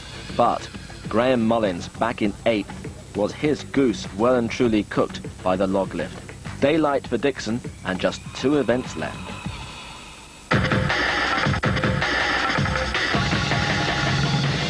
Well, you saw this for the first time in the heat, but now this could be the event that whittles our 5 remaining potential winners down to 3, 2, maybe just the 1. 5 massive poles ranging in weight from 200 to 300 kilograms to be picked up, pushed up, and then pushed over. They're called the Fingal's Fingers, but today they've become the 5 Fingers of Destiny. And this is serious stuff now. Eyes on the prize. I've got to do the business now. I mean, I'd like a top 4 place, realistically, to give me a good shout on the tyre push. As far as the overall competition is concerned, you must have thought overnight that I can win this now. Yeah. I've got 1 hand on the trophy already. Hopefully at the end of the day I'll have 2 hands on. There's certainly 5 boys in for a shout. 3 of us more of a shout than the other 2 maybe. But think if I can knuckle down, I can do it. Is it right you're going to wear a helmet for this? I don't know. It's not because I want to do anything different. I just want to, you know, it's wet. You can see it's raining. I just want to get stuck in. And I was a bit nervous in the heats. I want to give it rock all, but you know, it would make me feel a little bit more confident if I put some sort of skid lid on. So if it fell on my head, it wouldn't bloody knock me out, basically. Would it make any difference to you if it fell on your head? A lot of people would agree, no. Well, I hope it doesn't come to that. Certainly conditions could not be worse for this event. Russ Bradley on this side and Brian Bell from Dundee. Brian Bell, very experienced, but has never really taken away the big titles. Russ Bradley, the former champion, coming back into form. The grip is going to be so important here. It's soaking wet underfoot. And the Fingles fingers, the first of which weighs 200 kilograms, very, very slippery. And Bradley sensibly wearing gloves.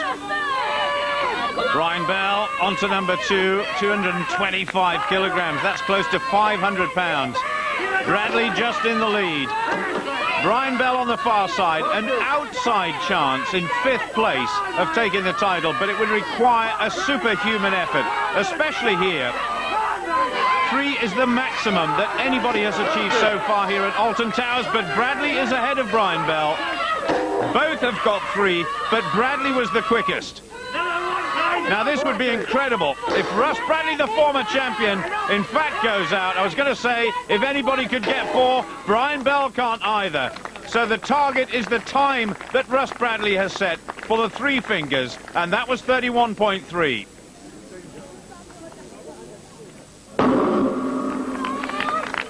Graham Mullins, what about that last event, the log lift? It really destroyed his chances of catching this man and maybe taking the title away from him. Glenn Ross, head-to-head with the gladiator Mullins from Rotherham. Not a bad target to go for either. Russ Bradley, 3 in 31.3. Well, Mullins, 33 points in total. That's 6.5 behind the leader, Rob Dixon, at the moment. I'm not sure he can catch the man from York. The big story, though, is can Glenn Ross close the gap and go into the last event and win the title again? Mullins a shade behind Glenn Ross at the moment, but both men now on their 3rd, 250 kilos. That is over 500 pounds. A massive weight. Balance so important. Look at that.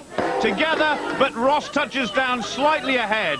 A good time by Glenn Ross, but slightly behind the lead of Russ Bradley at the moment. But look at this. Can Mullins do 4? It would be incredible if either man could achieve it.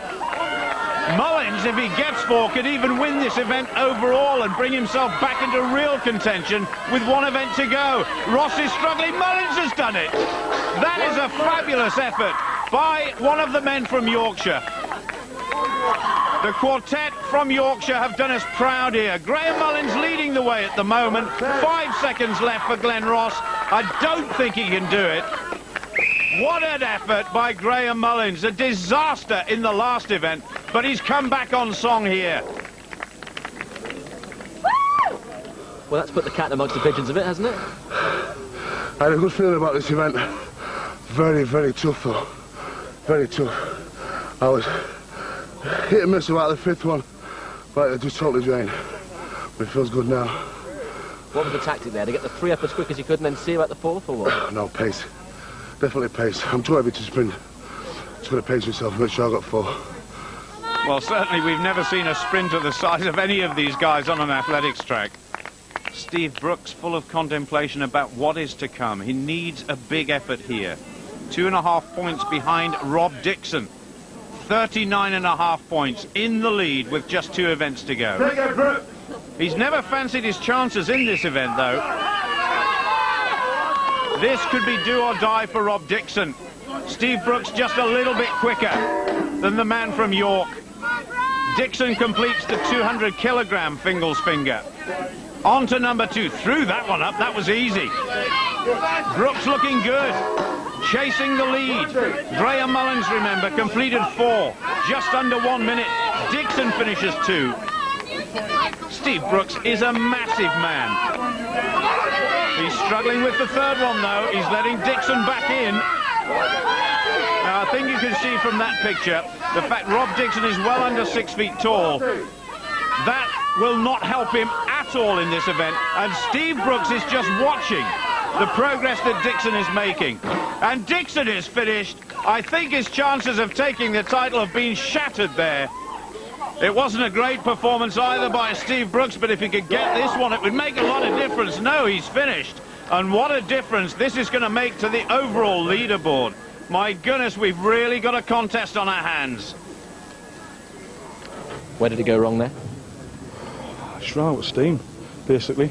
I got stuck halfway down the pole. And with that weight bearing down on top, it just seems you're sinking into the ground all the time. But, I was lucky to finish the third one, actually. It was very heavy. I thought I was moving pretty quick between them. But just like I say, the third one took its toll. Last event again. What about you in the tyre flip? I'm saying nothing. I'm saying nothing at all. Just watch and pray. I'm in third position now, so I'll settle for that at the moment. He just bust balls now. Let's go for it. Can you win it in the tyre flip? Well, it's anybody's game. I'm off for it. You've seen all this competition. I've never slacked up once, never. So you can guarantee I'm off for this, you know, like everybody else. But you know, I see who's got it most. And who wants it most? Well, I want it. A bad result for Dixon. Graham Mullins back in contention. Steve Brooks may have lost it there. Glenn Ross is the man to beat. I knew today was tactics was involved in it, and 3 fast ones. I got my third place there. Beat Steve because I knew he hadn't done it in the heat, so I knew he was up against it. And Rob, well, it wasn't a very good event for him because of his height. So, like I say, I went down to tactics, getting a good place, and I've done it. So, just hopefully do the same again in the tyre. I think they need to beat me by a couple of places. That's Graham, and 4 places for Steve Brooks. Glenn Ross, spot on as ever with his assessment. He's just 1 event away now from retaining his title as Britain's strongest man. A familiar sight for these strongmen. The 300-kilogram tyres have got to be flipped down the course in the fastest possible time. The first 5 men have already taken their turn. Now it's down to our top 5. Brian Bell. Steve Brooks from Spennymoor, 2nd overall last year. Rob Dixon, a real surprise package this time round. Graham Mullins, well, he led early on in this final. And Glenn Ross, aiming to retain the title. He won at Alton Towers last year. Everybody will keep an eye on Glenn Ross. Here we go. Steve Brooks would have to beat Glenn Ross by 2 clear places. Rob Dixon to beat him by 4. And that would be an incredible effort for this fella from York. But he's struggling here. He led manfully earlier on in this final. Mullins did too. Oh, Mullins has gone. He's struggling. I think he may have injured himself. Ross is leading. What a finish by the man from County Down. Complete with Supporters Club. I think Ross may do it. He's come from behind all the way, but he's beginning to struggle now. Steve Brooks, bristling with muscle, knows he's got to win this one big time and beat Glenn Ross by 2 clear places, but I don't think he's going to beat him by 2. They're level pegging at the moment, unless something happens to the man from County Down here. This guy always does his homework. He did it before this event. He'll know what Steve Brooks is doing, but it's not bothering him. He glanced across there. It doesn't matter.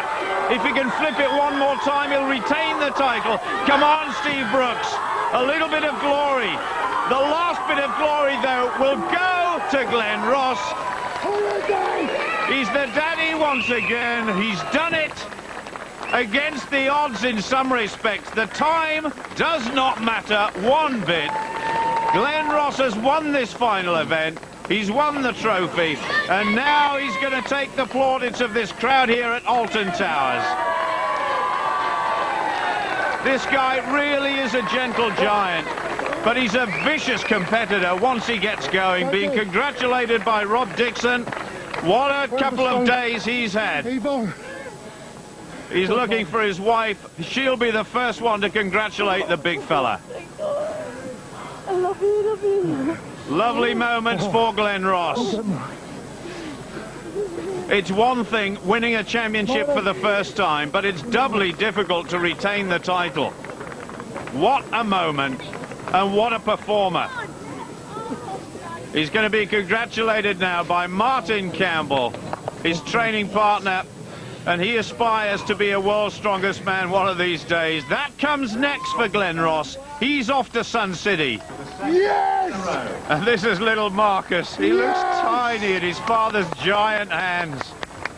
But his dad is a champion once more. I just know I could win this one. If I was, I'm going to be second anyway. And Steve Brooks put on a magnificent battle. And Graham Mullins and Rob Dixon and Brian Bell, they were all there at the end. And we all wanted the title. I'm just glad I got it, you know. Second again. I know I can't break the rhythm, can I? So, I'm happy now. I've had to fight through the heat, as you saw. Had a few bad events in the final as well. I was placed second. It's been a hard, tough one. It's been a very tough competition, very tight. On the last event, anybody could have won, but I've came up 3 places from last year, so naturally I've got to be happy with that. Do you think the standard's gone up, Steve, from last year? Yeah, definitely. Last year we thought was tough. This year's been that next step higher. Big lad won it again, and I'm chuffed for him. You know, to win something twice in a row. Fair play to Big Glenn. But you're smiling, but you must be thinking, damn. Hey, I mean, it's hard work, but, you know, I got beat by better guys. So, that's back in, get stuck back in. I've improved since last year. So, another year, you know, who knows? I'm still smiling, yeah, because I'm 4th. It's better than I did last year, isn't it, mate? But Glenn Ross winning it in style, the only man to get to the end of the course. And Steve Brooks in second place, as he was last year. Glenn Ross, can he prove that being Britain's strongest man means he's a serious contender for world's strongest man? So 3 times in a row next year? Wait till next year. Let me just enjoy this year's again. But the world's strongest man beckons. This time I will beat Sven Carson. There'll be no running game going to put me out. And I'll go on with the whole out now. The world's strongest man's anybody's. And I'm definitely going to be there. And finally the big one. Britain's strongest man for the year 2000, the winner of the Citroen Vans Trophy, Glenn Ross. And so Mark Raven, the Director of Communications for Citroen UK, presented the trophy to the man from Bangor, all 28 stone of him, who'd retained his title. A charismatic figure on the strongman stage in this country, he's now looking forward to the big challenge ahead in South Africa.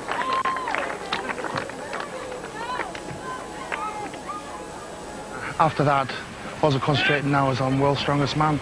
So where is it to Sun City? Sun City, I think it's this way, actually. You know, they talk about the big 5, actually, out in Africa, you know, rhino, tiger, lion, giraffe. I reckon with you out there, big 6.